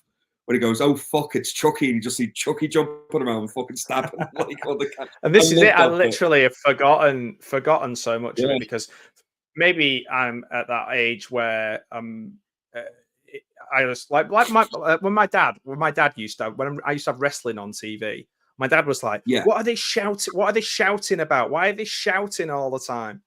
I feel like, or turning the radio down on the car to concentrate. Like, yeah. I think maybe I've just tipped over into that period of my life now where I'm just like, it's too much. There's too many people here. Yeah, that's it. I need to move out into the countryside. Oh shit, I did it. Yeah, but I was like yeah, that on Saturday when we went out for a couple of drinks on Saturday night, and I've gotten to the age now, mate, and you're probably same as me when you go out. I like a couple of little quiet. I like quiet pubs. Quiet, spot on. Same. right? Yeah, I love a quiet Quiet. pub with a nice If I range of walk, local beers. Yeah, that's right. I like walking in, seeing two old guys at the bar, maybe an old yeah, drunken woman on a table down there somewhere, and everywhere else is empty. And I'm like, this is the place yeah. I'm staying in tonight. Me This too. is it, right? So I will happily stay there. But Saturday night we went for a walk through Douglas on the Isle of Man, and it was pretty busy, and every bar we're going into, man, is just packed. And all I could think about in my head was, please get me home. I cannot be arsed socializing Yeah. at all. It's funny. It's funny how as well you can get used to like what. So where was it? I went. Oh, that was it. I was doing some work and I had to drive. And it's not like I was going to a massive city or anything, but I went to Bolton and I hadn't been in Bolton for years. And I was literally near the football ground at the retail part, meeting some friends who I used to work with. And as I was stood there Yes. outside, there's people going left and right, all going for meals, going to burger shops, going to the Yeah. thing. And I was just like, so many people, so noisy, so many people, so noisy. Yes. And like, I couldn't. I'm just used to. I could literally walk now. If I went out of my house and walked from here to the end of my village, there's a strong Yeah. possibility I'll bump into no one. Yes. Mate, It's we are living parallel lives at the moment, mate. You don't realize just how like I really this understand over there. You're over there. Yeah. I completely understand what you're saying. Because when I was in Liverpool the other week, as much as I loved it, like the circumstances I was there wasn't great, but it was lovely Yeah. being back home, seeing family and all that kind of stuff. But when I had that Saturday in Liverpool, when I couldn't fly back to the island and I was stuck for fucking 24 hours basically, I remember. and just Yeah. going out in that afternoon in Liverpool, I was like, there's just too many people around, man. I can't handle it. I'm just like, no. Yeah. I'm It so feels a used to bit like you're in space or something. Like you're kind of walking around. Everything's yeah, slow and you're kind of like looking yeah, around like what's going on. You're walking at your normal slowish speed and everyone else is going really fast. And when I go to the yeah, football, I'm noticing it more as well. Like I'm just kind of people are bustling past me more. And I'm dressed like a bumpkin now as well, like in my hoodie and or my fleece, my woolly hat, and like my big thick shoes on. And I'm just yeah, like some guy. I went to the football, I was buying a beer and something to eat. And this guy bumped into me and he started chatting away. And I think he was being like insulting and just being a dick because I was on my mm, own. And because I was just not used to speaking to anyone for hours because it's like about 3.5 hour drive. So if my dad's not going to the football or my friend's not going, I'll just go on my own. And yeah, he just started saying this stuff to me, and I literally just looked him dead in the eye, didn't say a word, turned around and fucked off because I was just like still processing, like, is he talking to me? Because I don't know who he is. It's like taxi driver. But no, it was just so weird. It was just really weird feeling. I was just like, well, he can't be talking to me because he don't know me. It's odd. But it's true, Odd, man. isn't Like it? I've literally just developed because I've been on the Isle of Man now for God, man, Christ, it's got to be like shit, 27 years, and I've just developed this small island mentality. It's literally just it's washed over me, and I love it so Yeah. much. I Like, do too. I mean, the fact is that I've never ever lived in a house where I haven't checked every door and window before I've gone to bed. exactly, mate. It's Um, the same here, man. You don't until I moved here, yeah, and or I don't check my ring cam anymore, and I don't. I mean, I do if yeah, somebody's at the door, but I yeah, yeah, don't check it in case there's some shit going down in next yeah. door or whatever. Um, Same, mate. uh, The uh, amount of times I just leave my windows open and stuff. Don't even think about closing them. it's mad, isn't it? It's mad. Don't. Yeah. It's mad. I'm going to catch up on the chat because we are definitely going off Yeah. piece, which is also I love it. Corporate politics of Cronenberg's agenda. Yeah, true. And I think as well, like I think he's quite moral, Cronenberg, in the sense of he wants to be completely um, genuine to the human experience. So, like, if that means that people are amoral, then that's what he'll show. He doesn't want to just give people the Hollywood standard. Mhm. Certainly in his earlier films, and certainly in things like Crash. So that's right. I'm going to catch up on a few things. And Russell saying the classics are always great. There's a lot of stuff going Oh, on. Yeah, he's multifaceted. He is subversive, definitely, for sure. I've not seen yeah, yeah. Spider. Oh, hello, I've Marcy. not Oh, my seen dog's just come Spider-Man in. either, no. No, I need to see that one. Let's see. I don't know. The Last Jedi is pretty bad. That was a while ago, but yeah, thanks. Yeah, I know what you mean, Larry. But like to some 6-year-old, they might be like, "I love this, man." It is. But to Yeah, everyone else, it's shit. yeah. It really is, man. um, I'm easily pleased when it comes to Star Wars stuff. However, they saturated it to the point where Come on, I mate. am a million times behind. But yeah, Star Exactly, Trek exactly, fan. Yeah, yeah, exactly the same as Marvel, mate. It's just, oh, yeah, so overdone now that I'm just done yeah. with it. Back in the day when it was so exciting that they were making an Avengers film because it was a comic Yes. book movie, and for people like me who read comic books and found them really hard to find as a kid, like Yeah, that's like pretty amazing. And now yeah, it just means something completely different. But yeah, speaking of yeah, amazing films, yeah, Wrath of Khan. I feel like I'm always yeah. talking to Larry about the Wrath of Khan and how good it is, which is not a bad thing. Um, you That can was the see the section. attached wire in some of these. Probably can, yeah. Hey Todd, nice to see you, Todd. I'm sorry if I've not answered it very quickly. Maybe. We're going way off piste because we're in Canada and there's all this snow. Um, but yeah, no, Todd writes such interesting comments. He's such a really really intelligent lover of film. Well, just media in general. Yeah, the best film, Wrath of Khan. I love it, love it. A Khan figure somewhere if I can find him. So what's it say here about Sky? I love the fact that Doctor Counterpunch is keeping us on task. I know. I like it. Yeah, telepathy and telekinesis. Yeah, you don't hear telekinesis is such a 80s thing. Like it was in so many films. It was like power of our minds. Look, stare. It's like Uri Geller and all that. Like stare at your TV and I will bend your spoon. And Bend a spoon or make yeah. Scotland miss a penalty against England in 96 Euros. Do you remember that? Oh yeah. He said Oh, he did he say he did moved the that? ball. What the fuck? Yeah. Yeah, shut up. But the thing is, when you watch that, the ball actually does move a bit, you know. Have you ever seen it? All right. Maybe Not saying what that do we Yuri know? Geller, But yeah, the what unexplained. do we know? Exactly. Yeah, Michael Myers. Yeah, that's right. Being a completist is a pain in the bum. Yeah, wanting Oh, all of Terminator having to 3. own a load of films that you don't. I was doing this for quite a while with I quite mean, a few things. I was buying non-stop buying everything of something, and then I was like, right, I need to stop this now because that's the way my brain works. Like once I get into something, I have to complete it. yeah, I'm the And opposite now, man.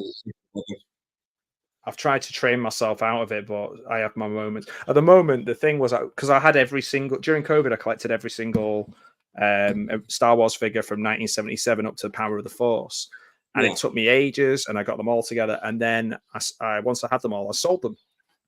So I started collecting the right, retro figures. The retro figures, obviously, you've got your Mandalorian ones, and you've got your ones like um, the Return of the Jedi ones, and different phases. But the retro yeah, ones became so popular that they keep making more and more and more and more. And I've had to make an executive decision to stop because the whole point of me getting them was to just have a nice little reminder of all the ones that I did have. So it's I don't know. I can get caught up in it all so quickly. From a little kid having every single Garbage Pail Kids, from having every single, and it's not like we had a lot of money, so I had to really think outside the box to get hold of these things, broken, smashed, yeah, secondhand, off other people if they didn't want them, swapping stuff. yeah. Man, crazy. Oh, mate, what still breaks my Crazy. heart when I think back when I was a kid, man, I had nearly every single Transformer, and I wish I Oh kept man. them all. Yeah, When you swap every something or you give something away and you regret, I remember I had all of something. I can't remember what it was. It was a collection. I'm not sure. I just remember swapping it for one Transformer. I think it was, oh, what's he called? The red Ferrari or the red Lamborghini. Oh, shit. Oh, It was, fucking hell, mate. Oh, and I really wanted that red Lamborghini. And this one kid had it, and it was stuck on with the door was stuck on with blue tack because it had the doors that came up. And I swapped all. I think it may have been all of my Star Wars figures for that one. oh, it's I think I not was such an Mirage. idiot. Mirage was the other one. Some real. Oh my god, my mind's gone completely fucking blank. How many? Please, some comments. Yeah, someone in the Please, chat. please. The Lamborghini. Yeah, I keep thinking Sideswipe, but that's not right. I Not know. Jazz either. Uh, Jazz. Was it Mirage? No, no. Mhm. Jeez. Jazz was the. What was the? No. So we had. It was the police car. The police car was. No, what was the side swipe? Was it that was? Oh fucking hell, Remember, man! there was one Christ, called God. Ratchet, but that was the. Oh man. Please, someone, please put the name of this for Transformer in the. I know. I can't. I can't even look on my phone because I'm watching the film on my phone. How many Scanners films are there in total, Doctor? Because I was looking up earlier. Well, I think there's definitely a Scanners 2 called Scanners 2: The New Order. Right. I think there is a Scanners 3, and then there's one called Scanner Cop, but I don't know whether it's related to these movies Ah, or I'll whether have it a was kind look. of like Yeah. a name, but it's a separate thing, if you know what I mean. I'm definitely watching Creeper. I'm definitely watching that. A lot of people have mentioned that. Thank you, Michael. I said Sideswipe. I think it is Sideswipe, but I'm not It's 100%. I think right. it is. I think. Thank you, man. Thank you for saying that. Occasional animal. Scottish Geeker, how are you? How are you doing? How you doing, buddy? You Good all to right, mate? see you. Thank you for joining us. Welcome aboard. True Yes. story. I'll tell you something, man. It went absolutely downhill after Endgame for me, to be honest with you, Marvel. There's a couple of like standout TV series that popped up that were good, but the films pretty consistently. Like to be honest, I Yeah. watched. This is going to be a controversial one take, but like I watched the Marvels the other day, and Okay. what didn't work for me was I think Ms. Marvel is amazing. I think she's just an incredibly charismatic kid with really Yeah. interesting character. just full of life and energy. And sadly, I don't think Brie Larson brings that. I know it's supposed to be more of a stoic character, but if you look at what Chris Evans did with Captain America, we were looking for kind of the equivalent of that in her, and I don't think we got it with Brie. So Yeah. I'm not like I don't hate her or have any issue with her, but for me, if that film was all about Ms. Marvel, I think it'd have been much more interesting. Yeah, no, I Plus, understand. I mean, the comic's really good as well. yeah, I haven't watched the Marvels or anything. I haven't watched I haven't watched the Marvel movie since I think the last one I watched was Doctor Strange. Mm. The The searches. Multiverse of Madness one, was it? That's Yeah. right. That's it. Yeah, I think that's the last. And I Yeah. didn't mind that actually. It's okay. That I was thought it not was- too bad. I mean, yeah, the Ant-Man one I thought was pretty poor. Yeah, And to be honest though, like I thought WandaVision was excellent. Vision, the actual Vision comics, that nothing, what's it called? Nothing More Than a Man. Nothing. There's a set that it's kind of loosely based on. It's one of my favorite comics of all time. Even though I can't remember the bloody name of it.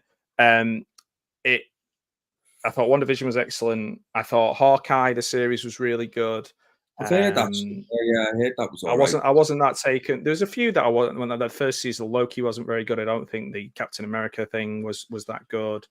Right. They just sometimes go on a little bit too long, because they're just trying to crank stuff out. It's a bit like Mandalorian. Like it could have probably finished after the second season or even the first. But also, it what I would didn't have like been perfect. as well was the fact that they're releasing like these TV shows that are connecting to movies coming out and stuff. And it's like, look, I don't want that. I don't have to be. Do I have to watch this because of this, for this, for this? And it lost me after that because I just don't have the time for all that shit. Yeah, You know, it's like, an investment exactly. It's a massive And I like investment the of fact, time. yeah, what you said before was every Marvel movie that was coming out was an event. You know, you were so looking forward to it. And the way it built up its story over a decade is seriously impressive. You know, and it just built its audience more and more. And when it did do TV shows, I mean, on Netflix, when it had like Daredevil and Jessica Jones and all of them, I loved watching them. They were fantastic. Yeah, again, Daredevil's probably my favorite Yes. comic character. Well, for one thing, he's a guy called Matt who's who's a Catholic and he's got poor eyesight. The guy's pretty much, ticking all my boxes. It's me. So the first series. I know. I should hate you. Really, we should be enemies. Like the first season of that, and like Jessica Jones is an incredible comic as well. Like the actual Brian Michael Bendis series of that, I recommend anyone to read those. And it's not the first series of Jessica Jones isn't a million miles away from being as good as the comics. I really enjoyed them. They're really good. Yeah, I really did, and I loved them. I enjoyed the Punisher series. I loved the second season of Daredevil, the third season. Like I really enjoyed it all. But what I loved about them was, even though they were part of that universe, they were their own separate thing. You know, so it wasn't connecting to the movies or whatever. They would reference certain things from the movies, like. And just can you imagine having to watch like these films, like say watching like Cronenberg, but every Cronenberg's in the Cronenberg extended universe, and he has to match them all up from different story. Like, there's a lot to be said for just like being so creative, having loads of standalone movies not based on any IP. Just literally, I've got this great idea, written, directed by, starring all my friends or people I can get hold of or have been in my other films. Let's do like a crazy story. And we're here watching this is from 1981. And obviously I'm only tangentially watching it because it's like we're chatting, but it is completely unlike anything else. Obviously there's there's a bit of a theme of that sort of telekinesis and things that was kind of going on at the time, but that was more in films mid-80s, I think. Again, he's in on the ground floor with a lot of these ideas. I do like watching. I went to see Jaws in the cinema a couple of years ago. Again, Night of the Living Dead's one of my favorite films. I saw that in the cinema. It's nothing like it. When we unfortunately when COVID hit for us, and we were allowed to kind of open the cinema back up and stuff. Obviously, there was no movies, no new ones anyway that were coming out. So to just try and survive, we got like a load of kind of classic movies that we would show, but like show them for like £2 a ticket, £3 a ticket or something to try and get like people to kind of come to the cinema or whatever. So we were getting like Batman from 1989. So I got to watch that at the cinema. Oh, cool. Yeah, we got like exactly. We got Still like got the poster original for that somewhere. I fucking love that movie so much. We got like the original Superman in. We got like Aliens, Predator, Terminator. We tried to get like all kind of the classics and kind of. I think Jaws. I remember they reopened just for Tenet. Yes. He put it on, didn't he? He was I'm going to get people back into cinema. I was kind of disappointed with that one. It was just, just didn't do it for me. We had Tenet. It didn't do as well. I was literally the only person in the screening, though. So yeah. To be fair for us on the Isle of Man, I mean, when it came to like the lockdowns and stuff like that, we didn't have it as bad as everywhere else. Really, we were quite fortunate because as a population of only 70,000, we could kind of like contain it. We hunt people down and just be like, exactly, hunt down the people. The deadliest game. We cornered them and then we threw them off the island. It was like hard target over here for 3 months.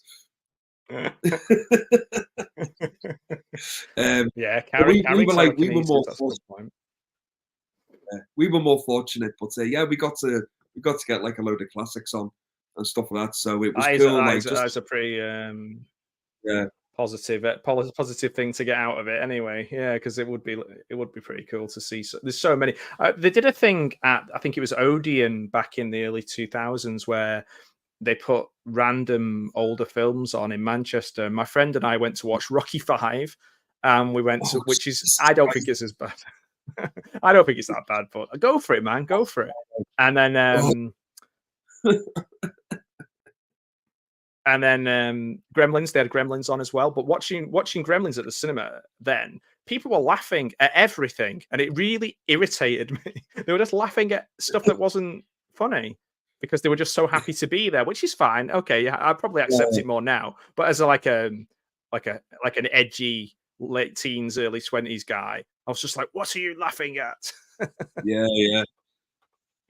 I think we got Gremlins as well near Christmas.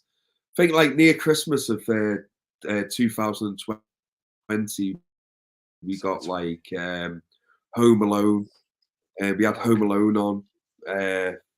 That was cool watching the cinema because I remember going to watch that as a kid at the cinema. So that was quite cool, kind of rewatching that again. I think I remember getting it on VHS for Christmas, but I don't think I got to see it in the cinema because my birthday's near Christmas. They used to take me to go and watch a movie like as a treat. I think one year it might have even been 3 Men and a Baby or something like that. One year. What a movie that is! Yeah, it's good, man. It's a great film. I've got that on VHS still now. There it is. 3 Men and a Baby. Oh, look at just a hand as well. What does that? Yeah.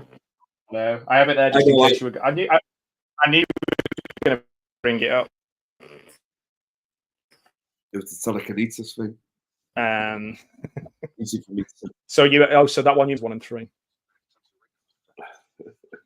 So that's interesting. And side swipe, well, 3 scanners, 3 scanner cops. Make sure they're in the same universe. Oh, they're in the same universe. 3 scanners, 3 scanner cops. Oh my word!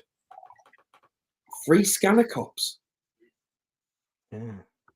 I have the Ms. Marvel comics, Todd. I think they are excellent. They're really witty, really funny. Squirrel Girl's really funny as well. Actually, that's another good one if you like Ms. Marvel. But I'm probably telling you probably know that already. Scanner Darkly, yeah, I remember seeing that at the cinema, and not knowing what to make of it because it was kind of traced traced over. But yeah, I think back then everyone was a little bit harsh on Keanu Reeves. I think people appreciate him more now. Oh, yeah. Such a legendary. Just Yeah, as a Love and human. Thunder. Oh, you're right, Larry. I hated that. Oh my word, I hated that film. It really upset me. No, It was just like, oh, let's improvise everything. I'm so hilarious. Ha ha ha. It's like, no, you're yeah. gonna have to write a movie here, Taika. Mm, just piss me off. Not many films piss me off, but that one there's that one I came out of the cinema just like because I really like Taika Waititi's some of his films, but that one really aggravated me. And then another one I came out of that maybe other people possibly love was that train film with Brad Pitt and Aaron Taylor Johnson. Oh, Bullet Train was it? Bullet Train. Yeah, it aggravated me. I don't know what it was. There's just something about it. Really? There was an old woman. Yeah, there was an old woman sat in the front who was laughing her head off all the way through it as well.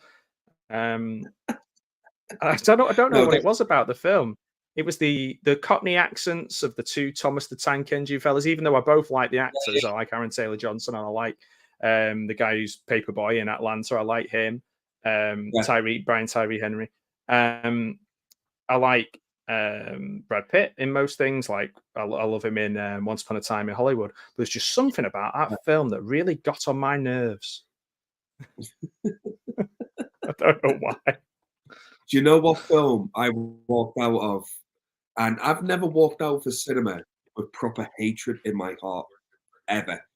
But No. I walked out of Halloween Ends so pissed off you wouldn't believe. Oh wow. I don't know if I saw that in the cinema. Oh, I did, unfortunately. Hated my whole experience, just hated the film completely, right? And I'm not saying like I'm not the actor before anyone says anything, but the character of Corey in that movie can fuck right off. He irritated fucking piss out of me. I'm sat there thinking, I'm watching a Halloween movie. Why am I watching a movie about this kid called Corey? Why? Yeah. Why? It's funny though because the first bit, the babysitter bit at the beginning and all that is actually really good, isn't it? And it sets you Right, up. You think this is going to I be really can't be good. the only one though, Matt, that when the kid fell and hit the floor, I pissed myself laughing. I can't be the only one. I think there's a lot of people who are like, instant karma's going to get you, you know? Seeing as you're a Scouser, I thought I'd throw a John Lennon quote. Oh, harsh. But I agree with you. But it was just, it was funny though. it It was funny. I don't remember if I laughed out loud, but I definitely found it entertaining. It's very well shot. It's very well shot, and it's really shocking. And that bit works really well. Again, it's a bit like a lot of these ones we've talked about, modern ones. There's just moments that are really good where you can see. I mean, the problem with David Gordon Green is I don't think him and Danny McBride are very good writers. So they're good fans of the series. They're fans and they enjoy it, and they know little things that they want to put in it, but they don't know how to build a story around it. What Halloween Ends felt like for me was it felt like it was a script on a table in the studio, and they looked at it and went, "We can fit Halloween into this." That's how it felt like for me. It did not feel like a Halloween movie at all. And it isn't really, apart from No. the last 15 minutes. Yeah, that's true. I mean, Yeah, and then that's faintly ridiculous as well, isn't it? Because everything's so rushed. Yeah, exactly. And what Halloween Ends did for me more, because I wasn't really a fan of Halloween Kills. I like the 2018 Halloween Kills. I was like this with. There was elements of it I enjoyed, but mostly I thought it was a bit of a letdown. But man, fuck me. What Halloween Ends did for me was look at Kills and go, yeah, do you know what? You're all right, actually. Yeah. It's sometimes something else makes you kind of go back and reappraise something and go, oh, it wasn't as bad as it wasn't as bad as what I first thought. Yeah. That's what Halloween. Ends. Do you know I'd forgotten? I totally forgotten the Alias. Oh, sorry, yeah, Alias the comic. I was thinking of Alias the TV show then, but of course, yeah, I've got Alias.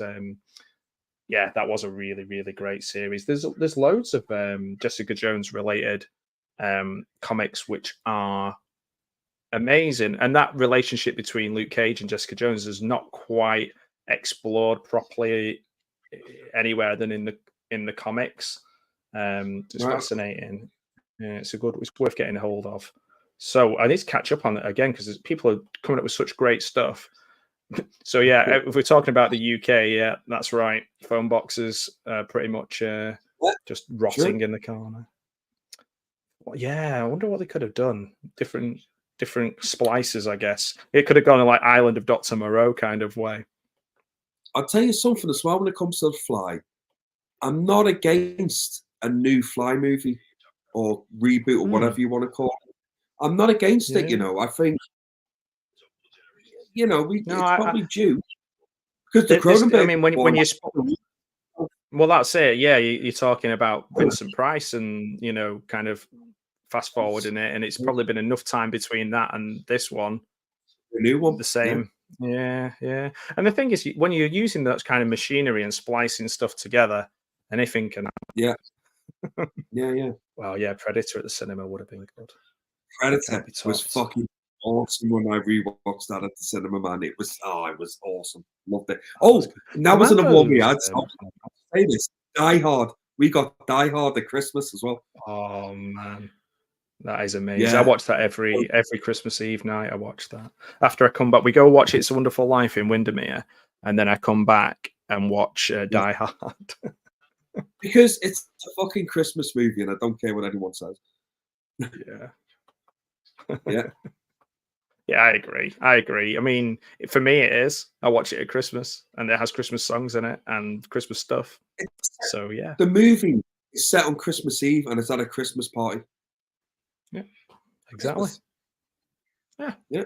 you've sold me, but I was already sold. But you've sold me again. Everyone else.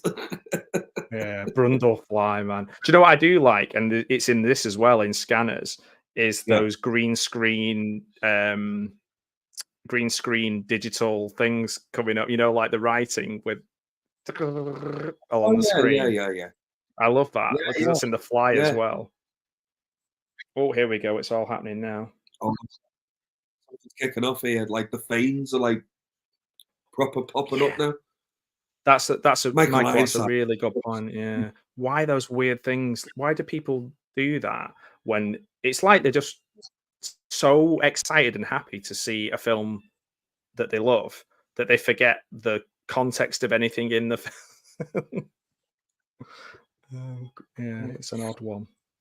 I'll tell you now, mate. One of the best cinema experiences that I've had was, and it's random, was the original, the first Paranormal Activity. So, All right, I've never seen any of them. I've got to watch it though soon. So it was opening night, and I was projectionist for the night. So I had nothing more else to do. So I put the film on, and then I snuck into the screen and went up to the back because some cinemas like leave seats alone for like staff that were just like kind of sitting there and stuff. So I just went up and just sat up the back there, and it was a pretty packed house on this opening night of Paranormal Activity. And fucking everyone just massively everyone was so terrified during that movie, mate. Like, really, and then seriously, for that audience anyway. And people would just start laughing, but they were laughing out of because they were scared. yeah, there's a bit of The that too cinema, sometimes, isn't there? Especially if it's a jump scare and you feel silly and that other people are watching you yeah. and you laugh. So Yeah, the cinema was like laughing, but it was like a different kind of laugh. It wasn't like people were like laughing out of enjoyment. They were laughing out of thinking, "Fucking hell, man! Like this is like we're scared shitless here." it's funny though because there's that sort of thing where you can kind of find the logic to it, and then Yeah. there's just it's a bad group of people that are in just dickheads who've turned up and they're Yeah. just farting and throwing popcorn and not watching the movie, and you just think, oh, just go and do that somewhere else. Like, It's somebody's saved up their money or got a voucher or done something and got all excited about going to the cinema, and you've ruined it. Yeah. Yeah. Oh, that's interesting. Yeah, walking out and leaving. I've only ever walked out of a film, and I walked out of a film when I was a kid, and I was there with my friend's mum and dad, and I shouldn't have walked out because I had no way of getting home. And I just got really pissed off watching Honey, I Shrunk the Kids. I don't know what it was about it, but I was just like, that's it. I'm drawing the line, and I walked out, and I stood outside and waited for them. What did you hate about it? I can't even remember because I was only about 9 or something. And I've never left a cinema. Like I won't leave a football match until the final whistle or anything like that. I'm just don't believe in it. But for whatever reason, that day I was just like, "Fuck this! No, I'm going." Yeah, Halloween 5. Do you know I was supposed to, Michael? I was supposed to be interviewing someone from Halloween 5. I even told Dave about it ages ago. Yes, you did. It didn't quite work. Yeah, it didn't quite work out due to scheduling over Christmas, but. I was gonna follow it up, and then I thought, I don't know, man. I'll see how it goes. Halloween 5 is shite. So you're probably all right. I'll pass that on when I'll pass that down the line. Please do. Dave from Savage Zombie Reviews said Halloween 5. I'll write that down. Sure. Watch my review of it, mate. Honestly, yeah, I'll send it to them. I'll put it on in the middle of the screen while I'm interviewing them. That'd be funny, actually. Like response to mean tweets, like that kind of thing. Yeah. Well, that's my next season is all the bad Hellraiser movies. So yeah, that's my next season. Absolutely fair play to you. I've watched them all once before. Like all pretty much back to back, and they're fucking. It's one of the few franchises where you can pretty much go in order of they just get worse and worse and worse as they go along. In a way, that's quite helpful. And obviously, the newest one isn't as bad as some of the sequels, but then I don't think there are many films that are as bad as some of the later sequels. Like they're just. Horrible. I've made a trailer and I've tried to put all the worst bits or the worst people in it and crush it all together. So it'll be out in a couple of days. I just did it for a laugh, really. Yeah. Sounds great. Yeah. Can't wait. Freaking Sorcerer. Yes, he did Sorcerer, didn't he? Yeah. Wow, that is cool. And he's such an interesting person, Freaking, because didn't he say like the guy who made Pineapple Express is making my movie, and then just started laughing. He's like, he got to that point where he'd been pissed off for his entire life, a bit like John Carpenter, and then was just like, fuck it, like, yeah. That must be cool. Return of the Living Dead. Oh, that'd be awesome. Yeah. Oh, can you imagine seeing demons in the theater? That would be so good. Yes. You'd be looking over your shoulder a bit. Or looking at the screen very intently. Absolutely. Yeah, Joe Spinell's in that, isn't he? In Cruise. Do you know, I had Cruising for years and years. And do you know, when they made Cruising, they managed to piss off pretty much everyone from gay people and straight people and all the people who live nearby because of the stuff that they were filming, that people were ruining every scene deliberately during the making of it, like walking up and standing in front of the cameras and it's an absolute it's amazing that it ever got made.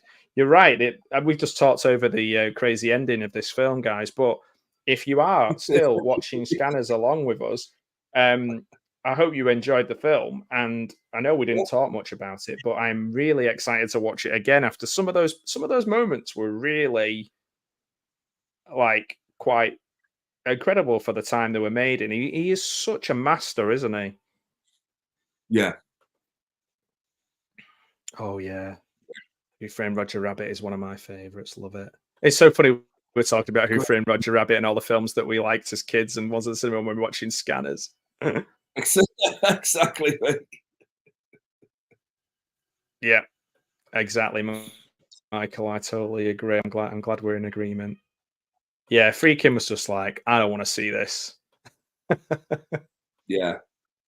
Oh, you saw Demons at the cinema. That was so good. Russell, I'm so jealous. I would Yeah, love to that would watch be that cool. movie at the cinema. Love to. And literally, as it's finishing and as the credits are coming up, and the amazing like BBC micro graphics, I've literally for the first time Yeah. I've caught up with the chat at the end of the film. Ah, there you go. You knew all about it, Michael. Yeah, I remember reading about that. Made in Montreal. No, no, sorry, helped by the Montreal Trust. Quebec, Canada, 1980. It's just so simple, the credits like that, but they're just so Yeah, cool. Like I heard somebody say about credits the other day that like because of attention spans and things like that, they put everything at the end. But then there's new rules with certain things where you have to show certain people's names 3 times, and that's why they're so fucking long. And I was just like, really? oh man, do you remember like in the Universal Monsters where it would just start and they'd be like, and then there'd be like a one-page thing with some of the cast and crew on it, and then the That's film would go, and then when the film ended, it just went end, and just like that was it, end of film. over. Whereas now Yeah, credits are like fucking 10, 15 minutes long now. yeah, that's right. Or however, Doctor Death Secret Souls. I bet, I bet that's not a Cronenberg film. But I do fancy seeing that. I love Three Stooges, man. I find them still hilarious. I find them hilarious. So I know we didn't focus cards on the table. We didn't focus massive, or I certainly didn't on the film. But it was a good It chat is. about film in general. Actually, I really enjoyed that, man. I've had a, do you know what? I still don't think I've watched Scanners. No, I no. still don't Well, think in I've watched. another 10 years time. Um,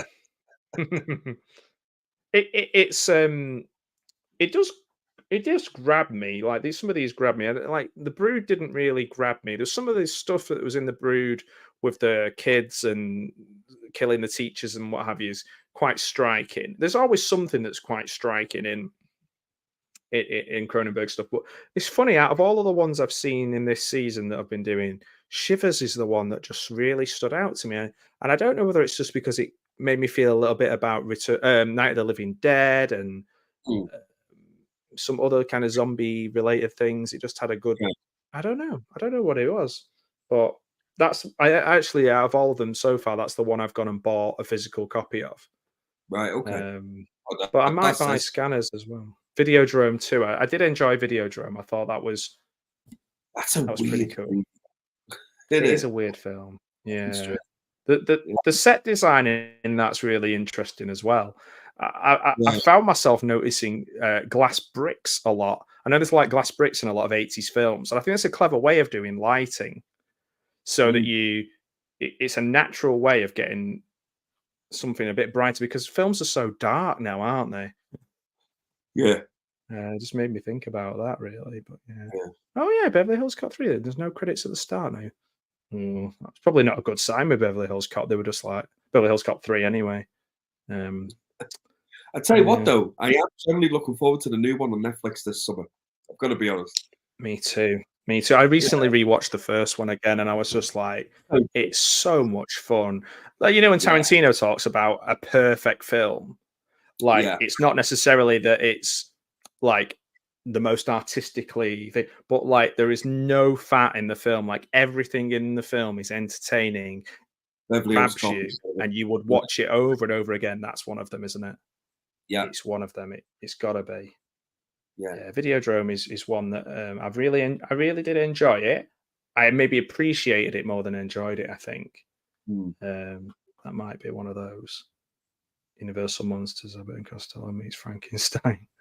Yeah, love Abbott and Costello as well. I'm such an old dude. I remember them being on at 5:30 on Channel 4. Um, Yeah, just before Desmond's and all that kind of stuff. But Desmond. Jesus Christ, man. God, you're going back. Yeah, Desmond. I haven't thought about that in fucking years, man. do you know what another thing I Jesus miss Christ. as well is waiting for Games Master to come on? Oh, I loved Games Master, man. I love that. Do you remember buying like the fucking Games Master magazines and stuff so you could get like the Mortal Kombat moves and stuff and like Yeah, yeah. yeah. There's a really interesting interview with Dominic Diamond talking about it, and he also talks about a TV show that he did after it, where him he went to university with David Walliams, and Right. he got a very young Walliams and Matt Lucas on his show, and they were being such dicks that he actually had a fight with them, which pretty Right. much started on air. And on YouTube, you can find this video of him losing his fucking rag with David Williams and Matt Lucas. It's With little fascinating. Yeah, yeah. It was when they were called Mash and Peas. I don't know if you right. remember that. They were called Mash and Peas. Yeah. But he had this show and they were throwing a dart. They were supposed to throw a dart, and they threw it and it just missed his head, and he just lost his shit. He was just like, yeah. So yeah, oh man, that's funny. We've got people in the chat talking about Desmond's. Ghostbusters is another good example. There are those films that are just untouchable. Like you can't argue. Like let's say Ghostbusters, Beverly Hills Cop. All the there's cheats no fat. There's just nothing in it. RoboCop. Yeah, all the cheats in the Games Master magazine. Yeah. Do you remember in I don't know if you ever got Sega Power magazine? Yes. In Sega Power, they used to have little novels based on the games. So they like Road Rash the novel, Desert Strike the novel, and the main character was always called Alex Player. Yeah. I fucking hell, Craig, you're taking me on the nostalgia fucking road right now, mate. Bloody hell. This is my jam. And I actually went on eBay and tried to find the Desert Strike and Road Rash novels, because when I was a kid, I thought they were amazing. Yeah, you got them Road free. Rash. You don't get novels free with magazines these days, do you? You don't get 50 Shades of Grey free with Cosmopolitan or whatever, do you? What a game that was, though. Fucking Road Rash. Yeah. I remember having that on Mega Drive. Yeah, Road Rash. They said it was too violent at the time. God, it's nothing. It's just somebody doing that, like kicking somebody. Basically, that was it. Yeah. Mean Machines magazine. Yeah, so you go. Was it? I was going to say Micro Machines because that was a good game as well. I remember that game and all. Yeah. So scanners. Oh yeah. Anyway, yeah, scanners. So yeah. Still haven't got a clue, but I've had a good time. Same time next year, we'll watch Scanners again. And we'll watch Scanners again next year. We should make it a yearly thing. We'll have Scanners on, but just talk about everything else other than Scanners. Yeah, I think we've covered every film other than Scanners, haven't we? We've covered pretty much every film. So guys in the chat, so like Michael and Russell, so many people. Dr. Counterpunch, of course. Thank you so much for actually keeping us on track. Larry, the Horror Cat Dad, Todd. So many people. I'm sure I've missed people out.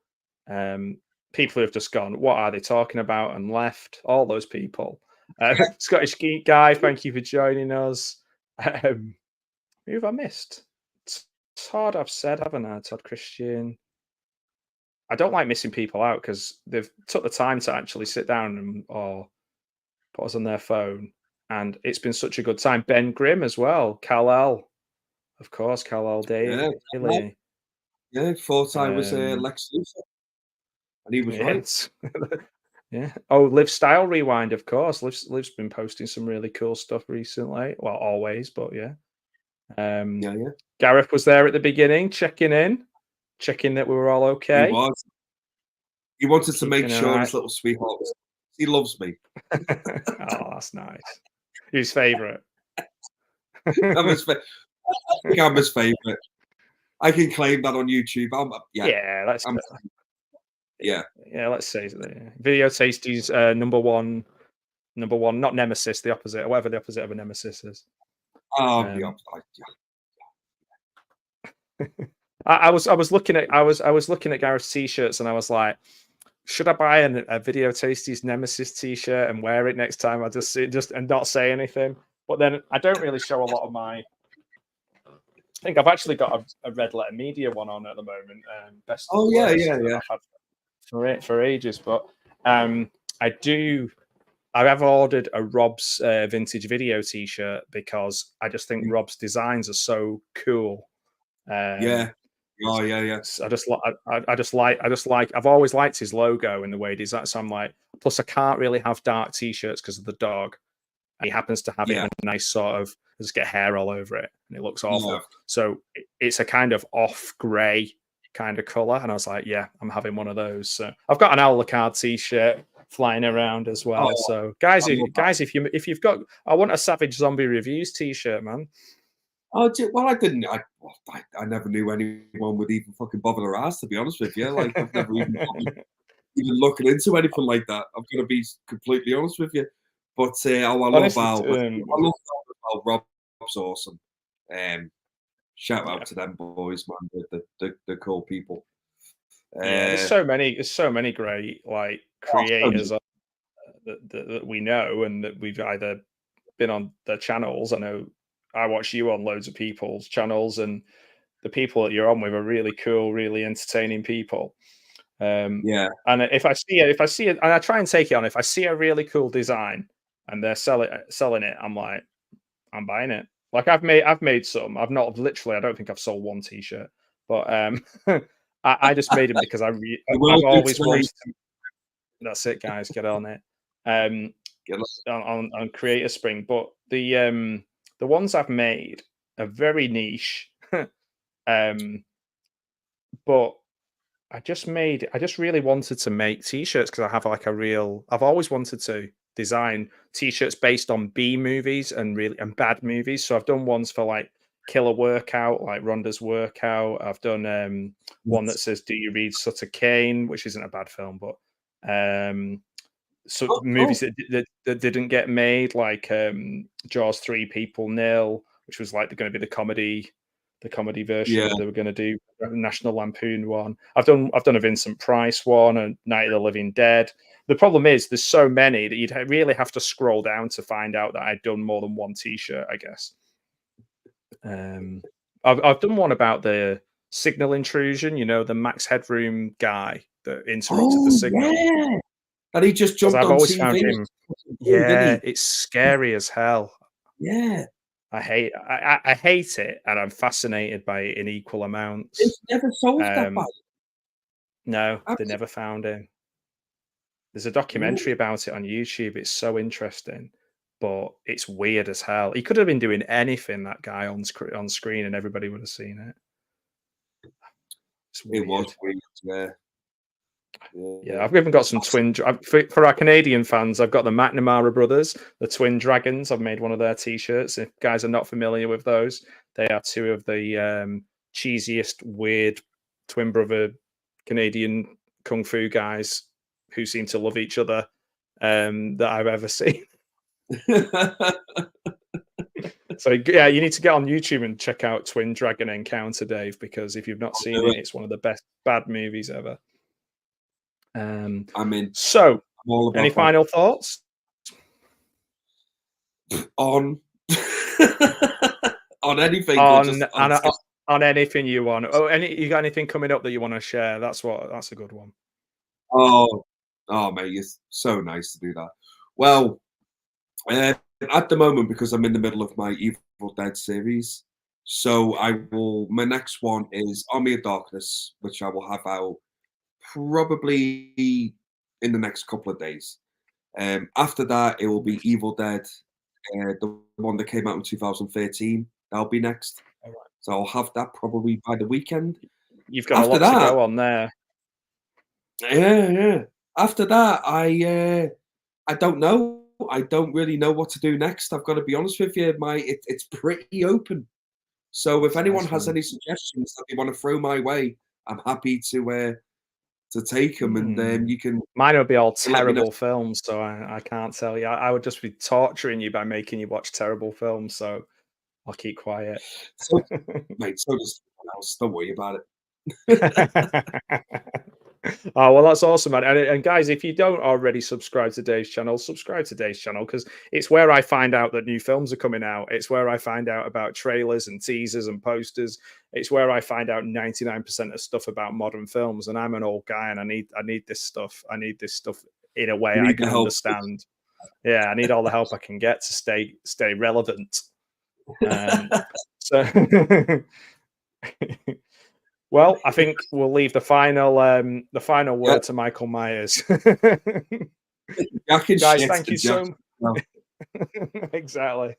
Can't beat that. Absolutely. So, guys, have a wonderful evening. I've really enjoyed it. Stay where you are, Dave, so I can say thank you in person. And yeah, everyone, will do. cheers. Thanks for watching. Thanks for enjoying Scanners. Thank you so much, everybody.